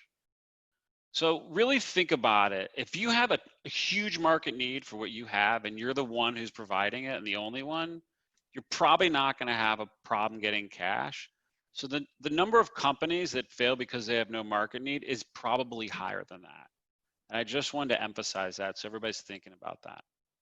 And just to emphasize on that point, Doug, is that the market need has to be really demonstrable. So you might think there's a market need, but you have to demonstrate that to investors. Like there's absolutely no doubt in my mind that if you have traction, and Judy and the team talked about what traction is, but if you have traction, you'll have plenty of money. I just was diligencing a deal this last week, and we're looking for deals, and traction will help you raise money. So if we look at the next slide, what we're going to start talking about is if you eliminate these risks and the risk goes down, the value of your company goes up. And remember, investors are looking for a 10x return at this stage of the company's development. So you kind of think about reducing risk by 10x, and then value goes up by 10x. So let's look at types of risks that investors will look at when they are evaluating your company. So what is the size of the market big enough? Do you have a competitive advantage? Do you have product market fit? Have you figured out your supply chain? Do you have the right quality issues? Are there any regulatory issues? Is the technology disruptive or not? How long will it take from introducing the product to getting to 10% market share? And they'll ask questions all around this to truly try to understand, like, how much money am I going to make? If I give them $1, are they going to give me 10 back, $1 back, nothing back, 100 back? So that's what we're trying to do, is we're trying to give the investor the confidence that there's some chance that that your company will give them the rate of return that they feel is commensurate with the risk that they're going to embark upon. Next. So we're going to talk a lot about strategy, and this book is a seminal work on the difference between good strategy and bad strategy. Usually in the startup world, people are not talking about strategy that much, and I think that's a challenge, because when we've looked at companies from the outside, when you're looking at it from sitting on the investor side, 9 times out of 10, we can look at it that can say they don't have a good strategy. It just, like, maybe they'll develop a good strategy, but I know that they're not going to achieve my goals. So that's why this is really critical, in my opinion. And what is a good strategy? A good strategy it's not a goal or a vision. And if you think about a goal or vision, that's it. But it acknowledges the challenges being faced and provides an approach to overcoming them. The greater the challenge, the more a good strategy focuses on coordinating efforts to achieve a competitive punch or problem-solving effort. And if you read this book, you'll see how critical it is to be able to articulate within your 1-minute pitch that Judy talked about. Tell me how you're going to win in the marketplace against the competition with a value proposition that you possess and you're much better than your competition. If you can't say that in a sentence, you don't have a strategy. It's simple, but really hard to do. Next slide, please. Okay, so how can you set goals to drive value in creation and milestones? I'll turn up the volume a little.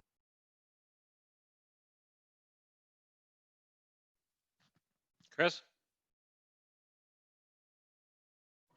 Hello, can you hear me? Yep. There you go. Okay, so there's an acronym called SMART that I'll talk about a little bit, which is really critical. And we use the same methodology, whether it's a milestone or a SMART goal. We use the term milestone to denote kind of one of the top 3 goals that a company is pursuing with this round of funding. What a SMART goal is, you need to have something specific, telling you specifically what you do. It needs to also be measurable. It also needs to be achievable or realistic. And then it needs to be timely. So it needs all 5 elements to make sure, like, this is exactly what you do. And if you go to an investor and you tell them that you have SMART goals and you tell them when you're going to achieve them, they will appreciate that, because that's what they're trying to figure out. And Peter Drucker has the most, Peter Drucker is a management guru who was one of the best in the business and had been around in the 60s and 70s, and everything he's written about basically has come true, from the knowledge economy to the importance of startups to quality. And a quote by him is, you can't manage what you can't measure. So you gotta manage, you have to measure what your goals are, and then you can manage to them, and then you have a chance of being successful. So if we go to the next slide, the next thing we want to talk about a little bit is alignment. And alignment is so critical. Doug and I's experience when we were running companies, we literally would have strategic planning sessions once a month. And most people think, like, oh my God, you're crazy. Once a month, that's too much time. And the reason we did that was so that we would have very high alignment throughout the entire organization. And that alignment, we know that if you're aligning the stakeholders And that means the board of directors, the investors, all the employees, the chance of success goes through the roof. And if you're not aligned, and this is intuitive, if you're not aligned, then you're not going to be successful. There's no way to be successful.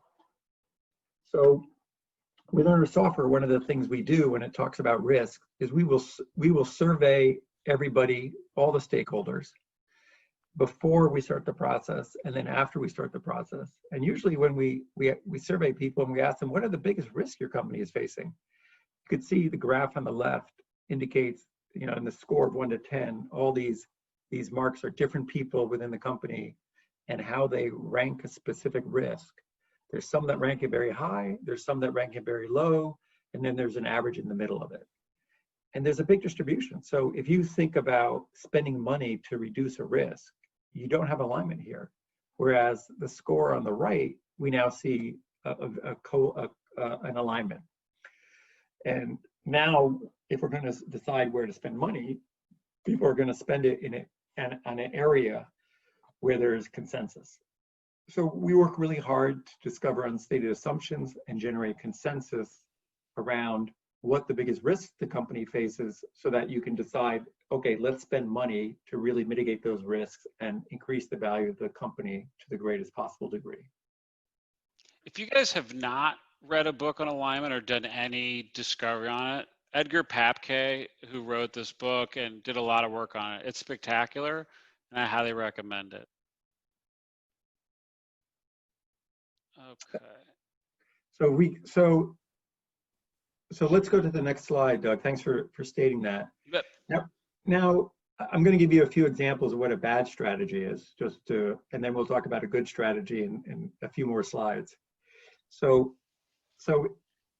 one, we talked about the market size, and not solving a problem the customer will pay to solve is really critical.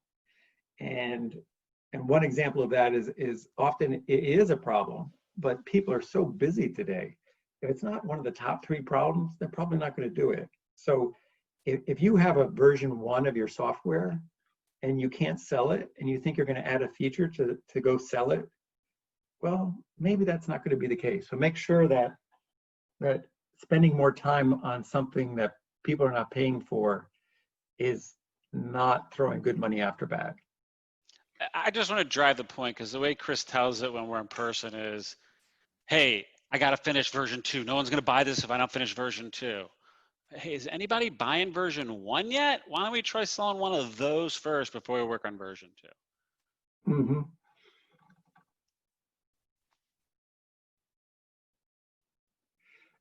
Another example of bad strategy is often you see people putting together a great plan, they love it, and then what happens? 6 months later, you ask them, are you on plan?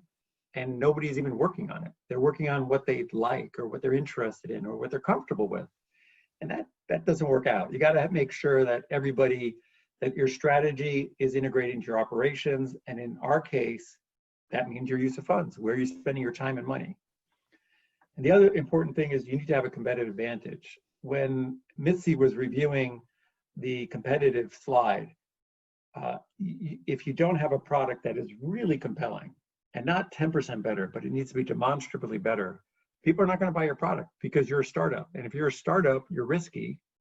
Therefore, you need to be for a customer to accept that risk of a startup, your product needs to be much, much better.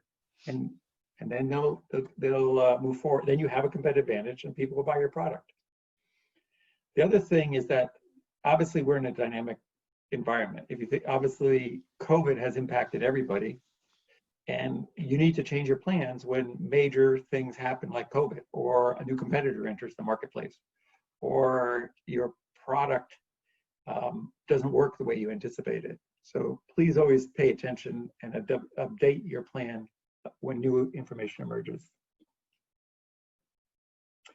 This is a really critical point, which is often what people do when they're creating use of funds is that they will take a forecast and then they'll put together a profit and loss statement, a P&L, and then from that P&L, they'll figure out what their use of funds is going to be. They'll say, I'm going to spend some money on hiring some people and getting a building and spending it on engineering, and I'll spend some money on marketing, but it's based on a forecast that is incorrect.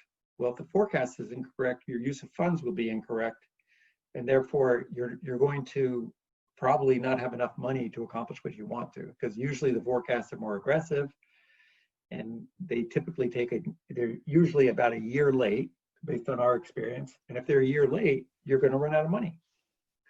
So I can't emphasize that you should not create a use of funds around your forecast. And then the other thing that's really critical is that if you don't have milestones that are related to value inflection milestones, then who knows if you have a good strategy or a bad strategy? You just don't know.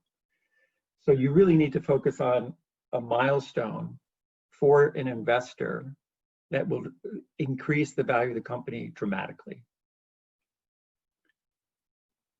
Okay, so now let's talk about how to do that. So this is a typical use of funds process of how people often create it. So the first thing they do is they say, oh, I'm looking for $1 million investment. Okay, I do that. Then the next thing is say, I estimate some revenues. And then after that, I build my P&L. And after that, I think about how am I going to spend it? Okay. And then the next step is I will build a use of funds, and I'm going to decide I'm going to spend some money on product development, some money on sales, maybe get some office space. Even under COVID, we might need some office space. And I do some marketing, and I have a little bit for accounting and salaries. Okay. But it didn't ask this is what most entrepreneurs do, but it doesn't ask the most important question, which is how much did the enterprise value increase after spending the money, the $1 million? And this is what an investor wants to know about. And that's why there's so many questions that typically occur. And the entrepreneurs are frustrated with all the questions, and the investors are frustrated with all the questions. So there's a different way to do this in a better way. So what's a good strategy? A good strategy is use a process that aligns all the stakeholders. So the second thing you do is you need to set SMART goals. The third thing one needs to do is prioritize the SMART goals by the highest risk-adjusted return on investment. And then we need to set the milestones to fund the next round. And I'll ask a question, and I because of this format, I don't expect to get an answer. But if you're going to raise $1 million, and then let's say the next round is, for instance, a $10 million round, and you're going to go back to the investors, what are the milestones that you need to set up in order to fund your next round? And often people say, I don't know, I want to raise $10 million, I'm going to spend this $1 million and then raise the 10. Well, what is the 10? Like, what is the goal? And what is the milestone that one needs to create that and to achieve, so that the venture capitalists or the people funding the 10 million will say, you know what, I want to give you that 10 million. And I would ask everybody to think that through very thoroughly, because if you answer that question, you're 90% of the way there. And then you need to monitor and update progress dynamically, because we know that startups are very dynamic and things change a lot. There's new people, there's new information. So you need to always update it dynamically. And then the last thing that's really critical is make sure your strategy has a competitive advantage. And once again, I can't tell you how many times I perform a Google search and people say there's no competition, and you're like, boom, here's a competitor. Or you say, people are really concerned about this is a huge problem. And then you find out it's number 12th on the list, and that nobody will pick up your phone to talk to you. So these are all the elements that are critical to have a good strategy. Now, if we look at a process to go and create one, this is the risk to value process that Doug and I have created software around. We have patent pending on it. And the first step that we do is we say, what are the risks that need to be mitigated? The second step is, what are the SMART goals will mitigate those risks? And then the next step is, what is the cost of each one of those SMART goals? Because some things are going to be expensive and some things are going to be less expensive. And then you need to estimate the increase of each one of those goals. In other words, like for instance, getting an office, that's not going to increase the value of your company, or hiring a salesperson, that's not going to increase the value of your company. But pick a goal that's really going to increase the value of your company. Like for instance, getting that first purchase order or getting that letter of interest. Those will increase the value of your company. And then you calculate the return on investment of each one of those SMART goals. And then you prioritize those SMART goals by the highest risk-adjusted return on investment. And then what you have now is you have a forecasted P&L, you have a forecast increase in enterprise value, and you have a forecasted risk-adjusted return on investment. And the forecasted risk-adjusted return on investment is so critical because that's what investors care about. And most entrepreneurs don't have what's really important. It's the balance sheet, right? You have a P&L, but you don't have a balance sheet. So we're trying to help entrepreneurs really understand what investors want, which is, tell me how I'm going to make money. And the only way to do that is with a forecast, just like a sales forecast related to the enterprise value. So one way to think about it is no one's going to buy your revenue. No one's going to buy your revenue forecast. But what value on your balance sheet does creating a revenue stream that's repeatable actually represent in value on a balance sheet? And that's another way to think about it. A great point, Doug. Thank you. So here's a cartoon example that we put together. Here's a bunch of risks on the left-hand column. So you have competitors. Is the market big enough? Does the product actually work? Can you execute well? What's the adoption rate? If it's really slow, then investors won't make the return on investment that they want. Is it brand recognition? Is it IoT capable or not? Like maybe for some, in this case, some people want it to be IoT capable or not. And then we've listed a few SMART goals that will mitigate it. Like you file patents, you do customer discovery, which means you go talk to customers prior to asking them if they would like to give you a purchase order. Maybe you create a demo, you add team members. Would you obtain some advanced purchase order? Maybe you hire a branding agency, or you create version 2.0. Then we've estimated some funding amounts to this, and you can see it totals more than the 1 million that we wanted to raise is 1.4. So we all know we can't do everything. So we then look at the next slide. What we can determine is that, you know what, these estimated increases in value are not all the same. So we spend $1 on one thing, it's not the same as spending $1 on something else. So in this case, we've done some quick calculations on ROI. You could see like the IoT capable version, you're gonna lose money on that. That doesn't make any sense. Whereas the adoption rate, that's the biggest risk. So if we spend a little bit of money on that, and we can prove that the adoption rate will be fast, that ROI is 17x. That's a really good ROI. So if we go through all of this, though, if we spent the 1.4, the value increase we estimate is about 10, and that's a 6.8x. That's really not good enough. So let's down select, and let's not file a patent right away. When we file a provisional, but we don't file the entire patent. And the brand recognition, not yet. We're not going to do that yet because we can go talk to customers without that. But the IoT capable portion of it, we're not going to do that either. So now if we down select, we spend the $1 million, just like in the previous example. The increase in value now is 10 million, but the ROI is almost 10x. So we've gone from around 6 to around 10, which is a big improvement. And now the investors are like, oh, we're in the ballpark of what I want for return on investment. Okay. So Doug, can you share a little bit more about how we do this in reality? These are sanitized examples of screenshots from how we do it in the software. And sorry, my fingers are fast. So it's going to be harder to see some of the detail. The important thing to look at is this is a use of funds roadmap.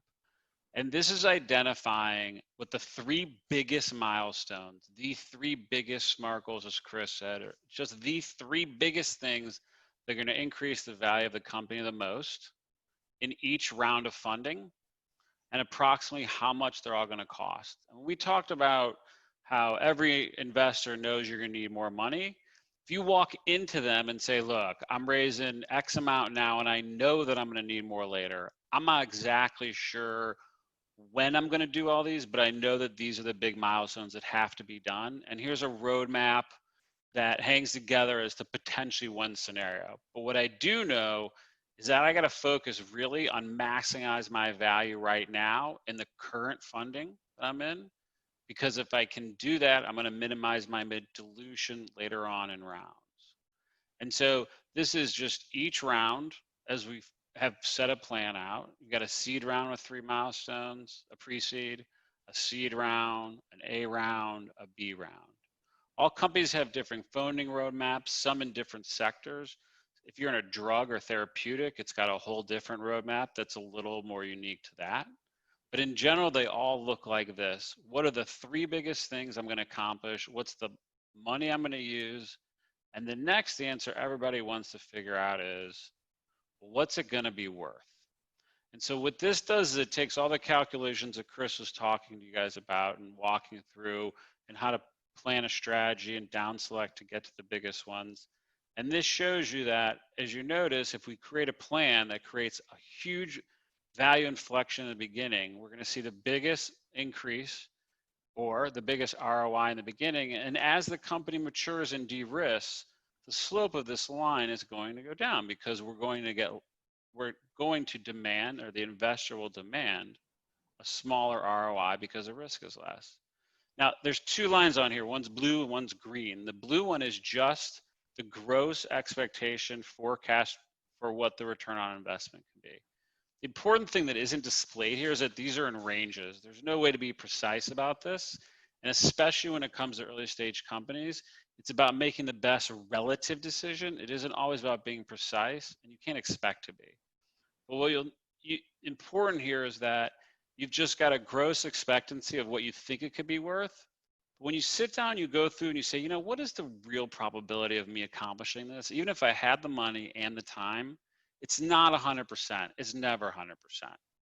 And so this takes into account what every investor is sitting in their head going and thinking, okay, yeah, that sounds great. This blue line, that's really high. I love it. I love the story, but you know, what's the risk? And if I take the probability and I think about the risk adjusted return on investment, it's lower, and it's probably around green.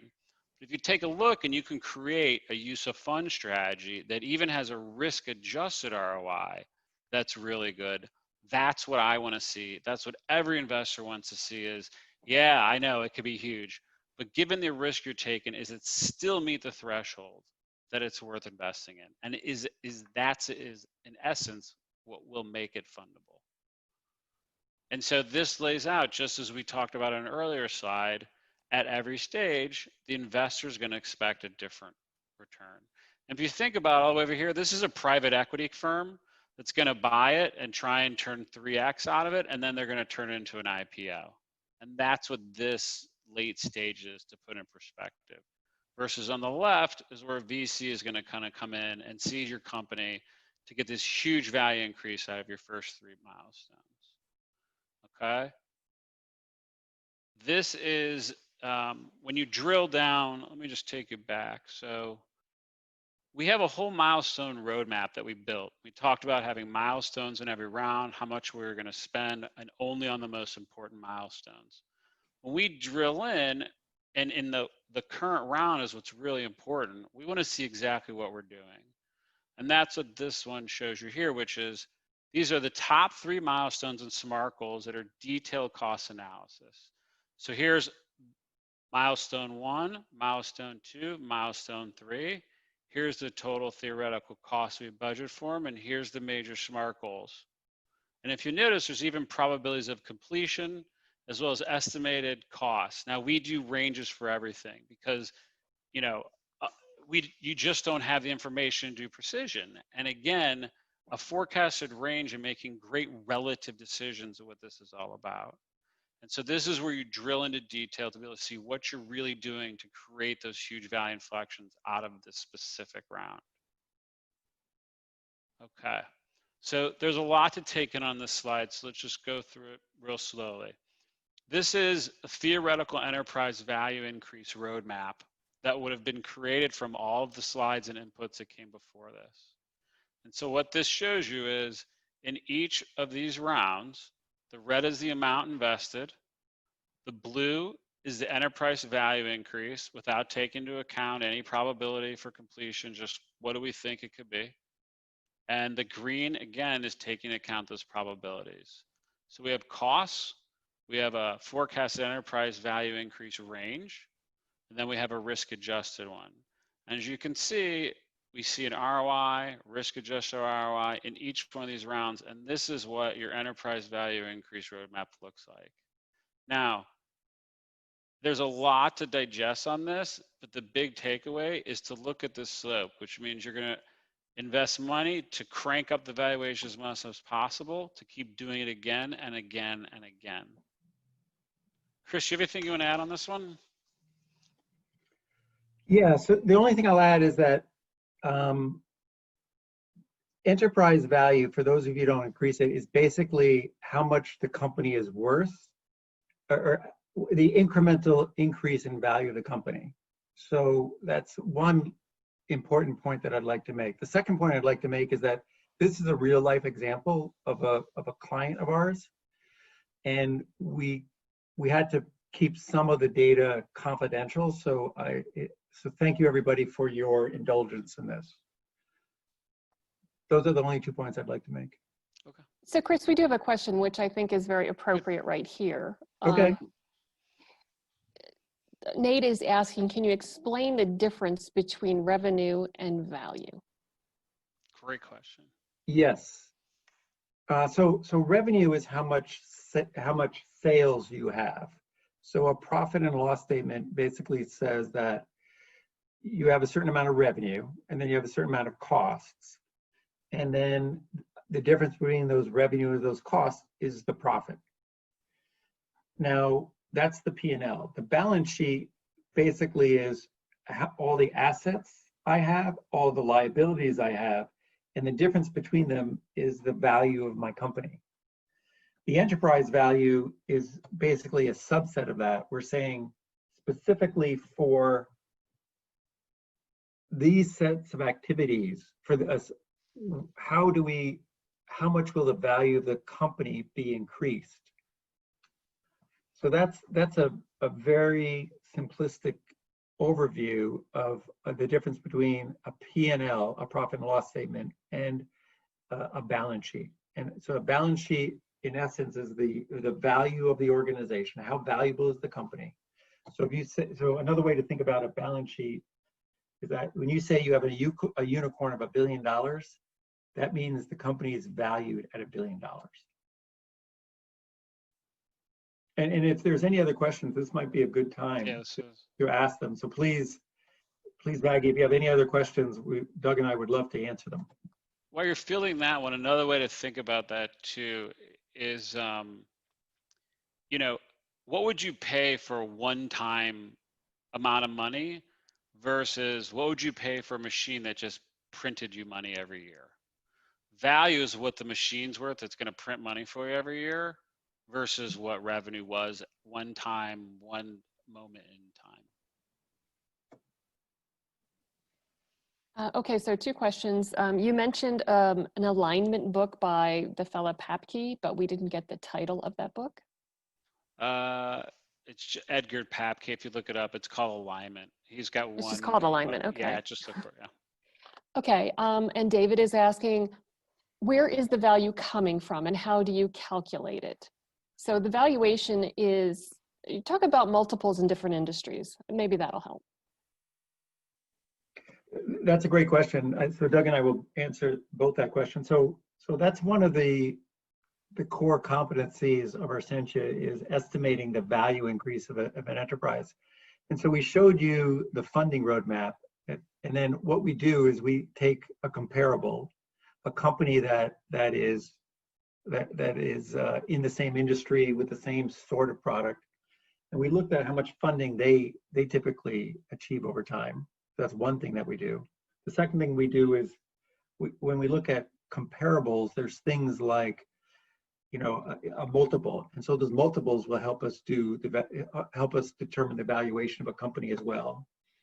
And then we break that down with proprietary databases, which we pull all this information together, and then we estimate the value of the specific milestone, and then we go down a level and estimate the value of the specific SMART goals. And there is definitely an art and science to doing this, and there's a range. And one of the artistic part of it is you have to do relative ranges to begin with, or relative values to begin with, and then with time, and as your company gets more and more data, that range will decrease over time. So that's how you get the valuations. A way for startups to get it is to look at the comps and to look at how big the market is and to look at how relative you are within the marketplace. So it goes back to the valuation slide that I talked about earlier. It's all that information kind of wrapped up together. And all of this is based around option theory. We got chopped up on the intro and on the voice problem. But at the center of all of this is thinking about optionality and option theory. And that's where a lot of that comes from. And in option theory, and when you start talking about volatility, it's never a precise number, especially in the beginning. It's always a range. And so these are methodologies and things that are done with sophisticated financial instruments that we've adapted to be able to use by early stage companies in this way. Yeah, so that went over everybody's head. Yeah, I just want to emphasize that a little bit. So Doug taught option theory at the Merck, and the Merck is the center of option trading in Chicago, in the center of the world. And these are phenomenally sophisticated tools. And what Doug and I are doing is bringing them down to the startup world, because they're the way sophisticated investors make intelligent decisions. And we're trying to bring our mission is to bring that knowledge to the startup world, because we think people making decisions like that will be much more successful. Going back to that slide where we said 90% of the startups fail, our goal is to make sure that nobody fails. That's our mission. And what Doug meant by, you know, option theory, it's really simple. It's like, where do I place a bet, and how big a bet do I place? And some people are in Reno, some people are in Vegas, so I'm sure that metaphor makes a lot of sense. You know, if you're playing, you know, different, if you think the bet is risky, you can bet a little bit, but you're not going to bet everything.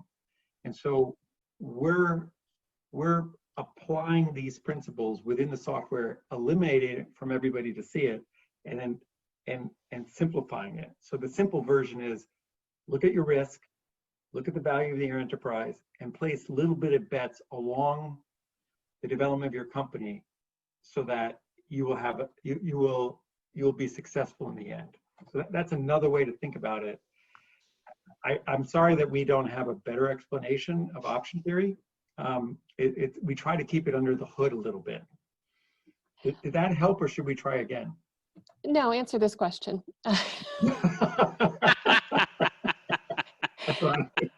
I like the way you handle. I like the handling. I just wanted to get that out of the way.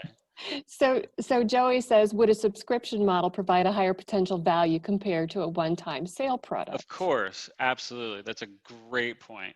Right. Because it's repeatable, it's predictable. You have an asset that's going to print this money, and so I would pay more for that. Absolutely. So right. I'd like to. So now I'm going to teach entrepreneurs the challenge of talking to investors. So, that they talk a completely different language. Well, besides talking a different language, you can talk to two investors, and one will give you one piece of advice, another investor will give you another piece of advice. And I'll give you an example. So one investor might tell you, you know what, you need to really focus on one market. You have 4 markets here, focus only in one. I don't want you to focus on many. And the next day you go to another investor after you decide to focus on one market, and he or she is going to tell you, you know what, why do you only have one market? This market's not big enough. You need to focus on what's your next market. What are you going to do after that? So you can't make everybody happy. Doug likes SaaS-based business, as many, many, many people do. About 25% of all startups are software-based. And for some software, I would agree with him. But if it's a small market, you know what? The value is not going to be that high. I have more experience in the hardware space, and we made so much money. It was incredible. So it depends. And not that Doug is wrong, but it's a much more nuanced and complicated answer. Sometimes, in general, he's right. Software does offer a better return, but I know hardware companies that make a ton of money. Apple's an Just to example. illustrate this, can you give us what the typical multiple for a SaaS company is in a mainstream enterprise type of SaaS So versus the multiple for a hardware company? Chris, so where you are on the spectrum is really important. So when valuations aren't based on where are you today, what do you look like today, wow, that's a beautiful picture, I'm going to buy that picture today. They always build in the forward growth curve. So it is a really loaded question, and people hate the answer because it's a depends answer. And so let's say that you're at the point where you've got a ton of traction, but all of the market share that you're about to grab is yet to be grabbed. Well, that's going to get you a much bigger one than if you've already grabbed a lot of that market share. So what Doug is saying, like an example is, if you see a multiple for a publicly traded company that might be 60x, people say, that's ridiculous. The average multiple might be 18x. Well, the reason it's 60x is because they have 5% market share and they're growing at 25% a quarter. And people expect them to keep growing. I mean, everybody's seen Amazon was losing money for a decade, and people said, how can people keep investing in that? Why does the stock keep going up and up? It's because people thought that they have a long way to go in terms of growth, and they were right. They kept investing and they kept increasing market share as they captured more and more online sales. So the question, I just want to point out the question. They said, what's better, hardware or software? It depends. The question was, what are the typical multiples in those industries? Those are not industries. So there's no, you need to click down like 3 layers. So what type of hardware, what type of software, how big is the market, what's the growth rate, what's the team? So there's a ton of questions to answer. So we're not trying to be evasive, but you could say it's 15 to 30, or it could be 5. And if you want to, yeah, sorry. Like for instance, if there's a software company with $1 million in revenue and the sales are going down, then there is no, the multiple is really bad. If you're in a hardware company and you're like this hardware company I was working for, our revenues were increasing 50% per quarter, not per year, per quarter. And our multiples were through the roof because we were doing that. So it's the typical number. There is no typical number. There's a range, and the range is very different for hardware and software companies. Okay, and there's data out there that will give it to you. Like there's SaaS reports and technology reports that will tell you where the biggest multiples have been recently, whether they're A rounds, B rounds. You know, they'll tell you where private equity is coming in paying multiples. So that is kind of the point I was trying to get at. There is research available out there so that if you're in a specific industry, there are typical multiples. Maggie, we're having a really hard time hearing you. Talking right into my microphone. So Maggie's right. Actually, PitchBook verticals, if you go look for PitchBook verticals, there's some information there. I don't know if you can hear me better. But there's data out there to go out and find out what they are, or find out the ranges of what they are and at what stage the companies are in. So the data is out there. Okay, and can you hear me now, Doug? I have another question. Yeah. Okay, so Nate is asking to expand on the profit value question for pure software companies that don't build up physical assets. Let me go back real quick, because there was some chat about sneaker companies and apps and all this other stuff. At the end of the day, I don't care whether it's software, it's a service, it's a tennis shoe, or it's a brick, okay? If it's an enormous market and a huge opportunity, it doesn't really matter. So to keep picking on a specific one is less important as how big is the opportunity and what you're looking at. Okay, that's what all of these entrepreneurs should be considering. How Right. big is my market? How big is the opportunity? Not whether right. It doesn't matter if doesn't matter what it is. It could be a huge market for trash bags. No, I mean, there's a huge market for trash bags. We know someone who's the trash bag king. Chris, back to you. Do you want to take a little break now, or are you still in the middle of something here? We should power through. Let's keep going. Okay. Okay, so, well, are there any more questions right now before we continue? And No, they've slowed down. I think that you're ready Okay. to go. Okay, so this is, we want to bring your attention to a couple things right now. So first of all, if you go to our website, we have some free resources. We work well with an agency called Turn. If anybody needs any help in that regard, please reach out to them.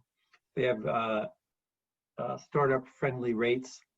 We also have some marketing terminology.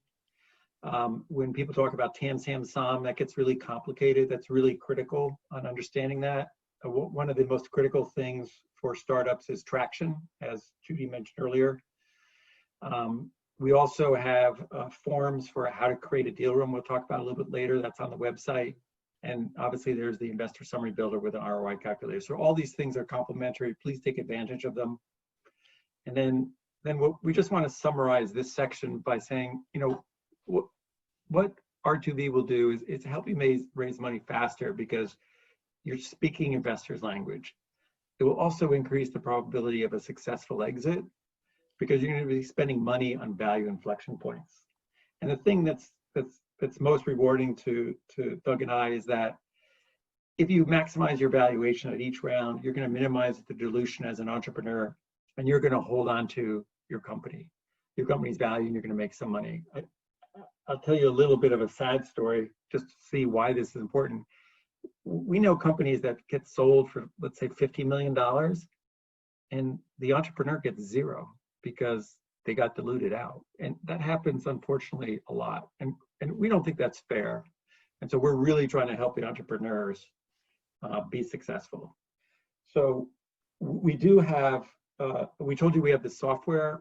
It's not public right now, it's private. We're doing betas, and we've decided to open up one additional beta to people within the Startup Nevada challenge. And if anybody would like to be a paying beta client, they're willing to shoot us an email. You have all of our contact information, and we'll evaluate that and try to help you out. Right now, the software is in a state where it's an expert system, so Doug and I work hand in hand on helping you create a fundable plan.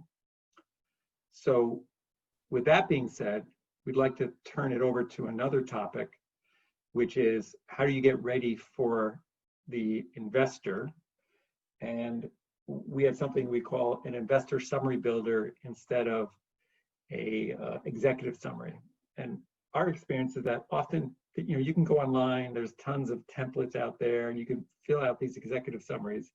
But usually when we look at them, they don't give us the information we want. So we kind of throw them away. We're like, oh my God, this is a waste of time. Why am I reading this? It sounds like motherhood and apple pie.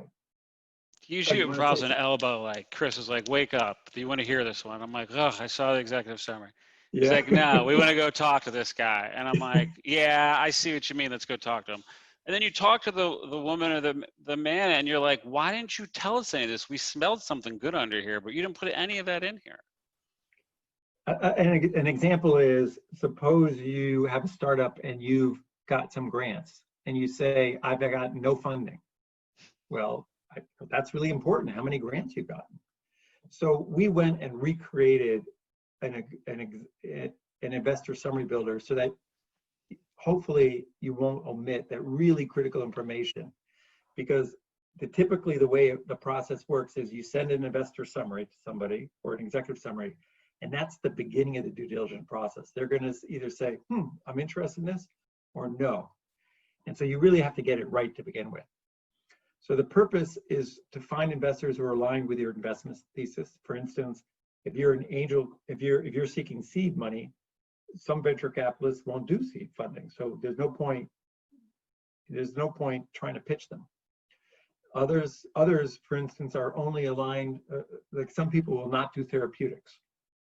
They won't invest in drugs. Well, if you're a drug company, then why talk to them? And the other thing is that they want to make sure the risk reward is the right balance. And this happens all the time. If you think your company is worth $100 million and you have no revenue, you probably aren't going to get funded. You have to get the risk reward in the right ratio. So we focus on that. And the main purpose is just to begin the process so that you can actually pitch them that pitch deck that you guys are working on.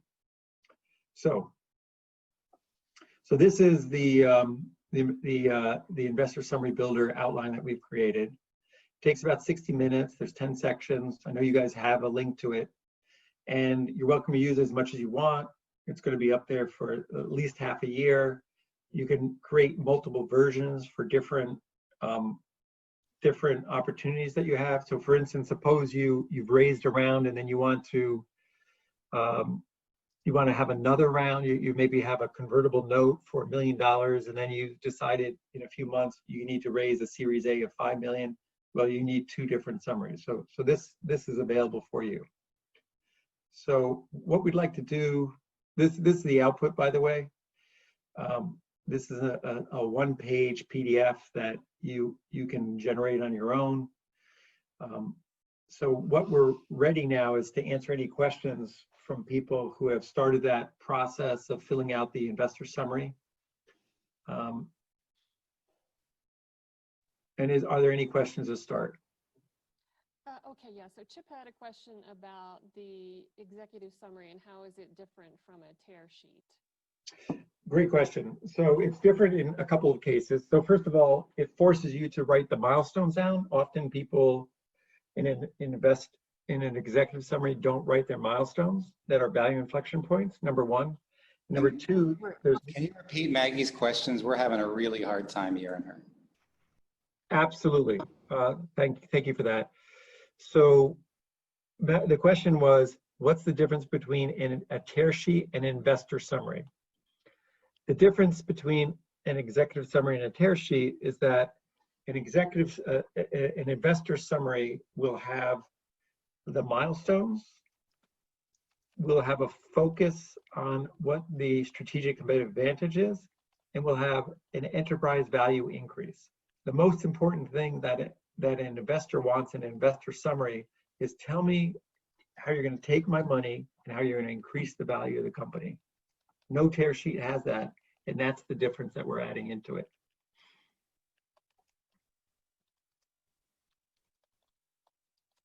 And yet, the next question. While she's doing those, Chris, let's just hammer through real quick the due diligence stuff. Okay. And then we can gather all questions. I was just looking at time. Yeah, that's a good point, Doug. You want to go through this, Doug? Sure. Last thing we want to talk about, and this is really, it's 2 minutes and then it's really more of a resource. So one of the biggest challenges that but Chris and I have found more than 1 million times is founders get started, they start off to the races, they're running like crazy, and then they finally get to the big day, they're ready to take money, and the investor says, can I see your deal room? And the entrepreneur goes, deer in the headlights, what is he talking about, deal room? And even if he knows, a lot of entrepreneurs, they aren't ready. They spend 3 weeks trying to dig up docs. They look unprofessional, and it's a nightmare. So our message today is everything you're creating in your deck, in your investor summary, everything you're doing right now goes in your deal room, and you should start building it now. It sounds trivial. It doesn't sound like much. All it takes is a Dropbox, a secure Google Drive, anything to start filing your stuff in. And this is what investors are going to want to need. Now, what is it and what does it mean? It's going to build trust and credibility. Due diligence is incredibly hard to do in general. So one of the biggest challenges in getting money from angel groups in general is just to get somebody to do the due diligence on the deal oftentimes. And what you want to do is just start knocking down barriers for investors to give excuses like, oh yeah, we're supposed to do due diligence, but this company's deal room is a disaster or they didn't have one. Well, you won't have that excuse. And so the message and takeaway is start it now, get it done now, and build it as you build your business, So you're always ready to take the money when they're ready to give it to you. There's available on our website, there's a PDF. It's nothing special, but it's a really good list to start with. It gives you a checklist. You can fill it in, download it. It's happy to help you guys out. There's a lot of the software out there comes with them built in if you wind up doing it. In the beginning, it's not necessary. Just find yourself something that's secure, that you can control access to, and that you can file all your stuff away, and just stay organized from the beginning. I really can't emphasize enough how much time and money and opportunity cost seasoned experience, awesome businesses experience because they just aren't ready with these little things. So that, and do all the hard things first. If there's one thing that you remember from us tonight, it's you have to do the hard things first. That's it. So Chris and I also, and this comes from the heart, we have a lot of respect for people who do this. And no matter what people say, this really is going to be the hardest thing you've ever done. And for all of that, we salute everyone out there for trying. So, questions? Somebody asked along the way, what is a deal room? I answered it in the chat too, but go ahead. A deal room is, think of it as a virtual data room where every investor is going to want to see every contract, verify your key customers. They're going to see your leases, everything financial. Think about just like getting a mortgage. When you go to apply for a mortgage, the bank asks you for a seemingly obnoxiously longer list of documents. It's the same thing with your company. They're going to want to see everything. And that's why it's so important to keep it organized. So they want to see things like articles of incorporation, your investor summary, your pitch deck, resumes of your key executive team. Executive contracts, key employee contracts, key customer contracts, vendor agreements. Patents. Patents. You say you have a patent, you better have the patent, and you better have the full patent and the patent attorney's bill paid in that folder. All your registrations, are you in compliance? If you have a compliance or regulatory driven business, you better have all those compliance and reg docs in those folders and organized. And what we have on the website is a checklist of all the different things we're talking about. We just mentioned a couple of them. The checklist goes for pages and pages. So it's a lot of work, but if you think about, like Doug talked about buying a house and how much paperwork there is, you're asking somebody essentially to buy your company, a chunk of your company, a portion of your company. And so think about how much information they're going to want before somebody invests $100,000 or $1 million into your business. The checklist for the deal rooms on our website, it's on this PDF, free download also. Just saw a question. And we'll have a section later on due diligence, on preparing for due diligence, and we'll give you some more examples too. So, but if you just think of it as like a hard drive that you can give people access to, or Dropbox, or even Google Drive. Dropbox is a little bit safer probably. Yep. But it's just that like a very organized way that you can share all of your documents quickly so that they can go in and take a look for themselves. Right, and not everybody you want to control access to it so that you're only giving access to people who, you're contemplating doing a deal with. That's usually the point at which people are willing to sign NDAs. When up to that point, probably not. No investors are signing NDAs until they're looking at stuff that's in your deal room. There's a question about when to update it. The answer is every time you create or sign or have a document that would go in it, put it there.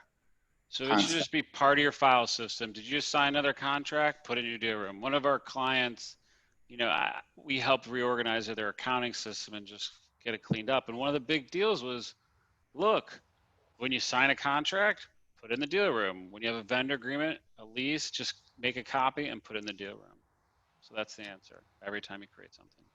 And the other thing is to make it easy to navigate.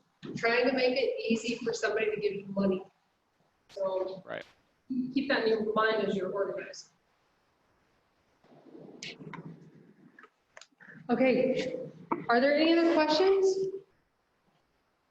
Okay, that kind of wraps things up for tonight. 2 weeks from tonight, It is pitch deconstruction. Come prepared with your 60-second pitch. And if you have slides and you can prepare a 3-minute pitch, bring that too. So you need a way to share your slides with the rest of us and the 3-minute pitch, and then everybody's going to pitch next time. So I want to say bad words. It's going to get real. It's going to get real next time. It's getting real. So, and Chris and Doug, Judy, all of us are available by email. So, and if you want to see this presentation again, Doug and Chris, when are you doing it for me? Next week? Yeah, 16th. 16th. It's a week from tomorrow. Yeah, whatever date that is. So that'll be next week. So they're doing use of funds for San Diego, and those are free. If you want to see this whole presentation again, hear the Q&A, we're going to repeat this session for San Diego. And we will have this recording up on our YouTube channel, on StartUpNV YouTube channel. Might take us a day or two to edit out some of the goofy stuff and then put it up there, but 99% of it will be up there probably before the end of the week. In addition to that, we've got some great handouts for you. So we've got a couple of deck checklists, like quick 1-page checklist. What if you're doing a 10-slide deck? We've got 2 examples for you. And we've got 3 examples of deck templates that you can practice with, plug and play. So those will also be available with recording. Yeah, there's a template that would go for a medical device. You and I can, so the question is, do we have a template for medical device company? So this is a space where San Diego plays. And so yes, I definitely have templates for that and examples. So it's a different, medical devices is one thing, biotech's a whole nother thing. So we can talk a long time about that. Just like that. Great.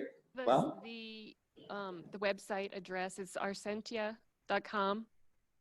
AscentiaAdvisors.com. Okay, so it's all of that together, AscentiaAdvisors.com. I'll put it in the, you can put it in. suddenly we can hear Maggie again. Put it in the chat.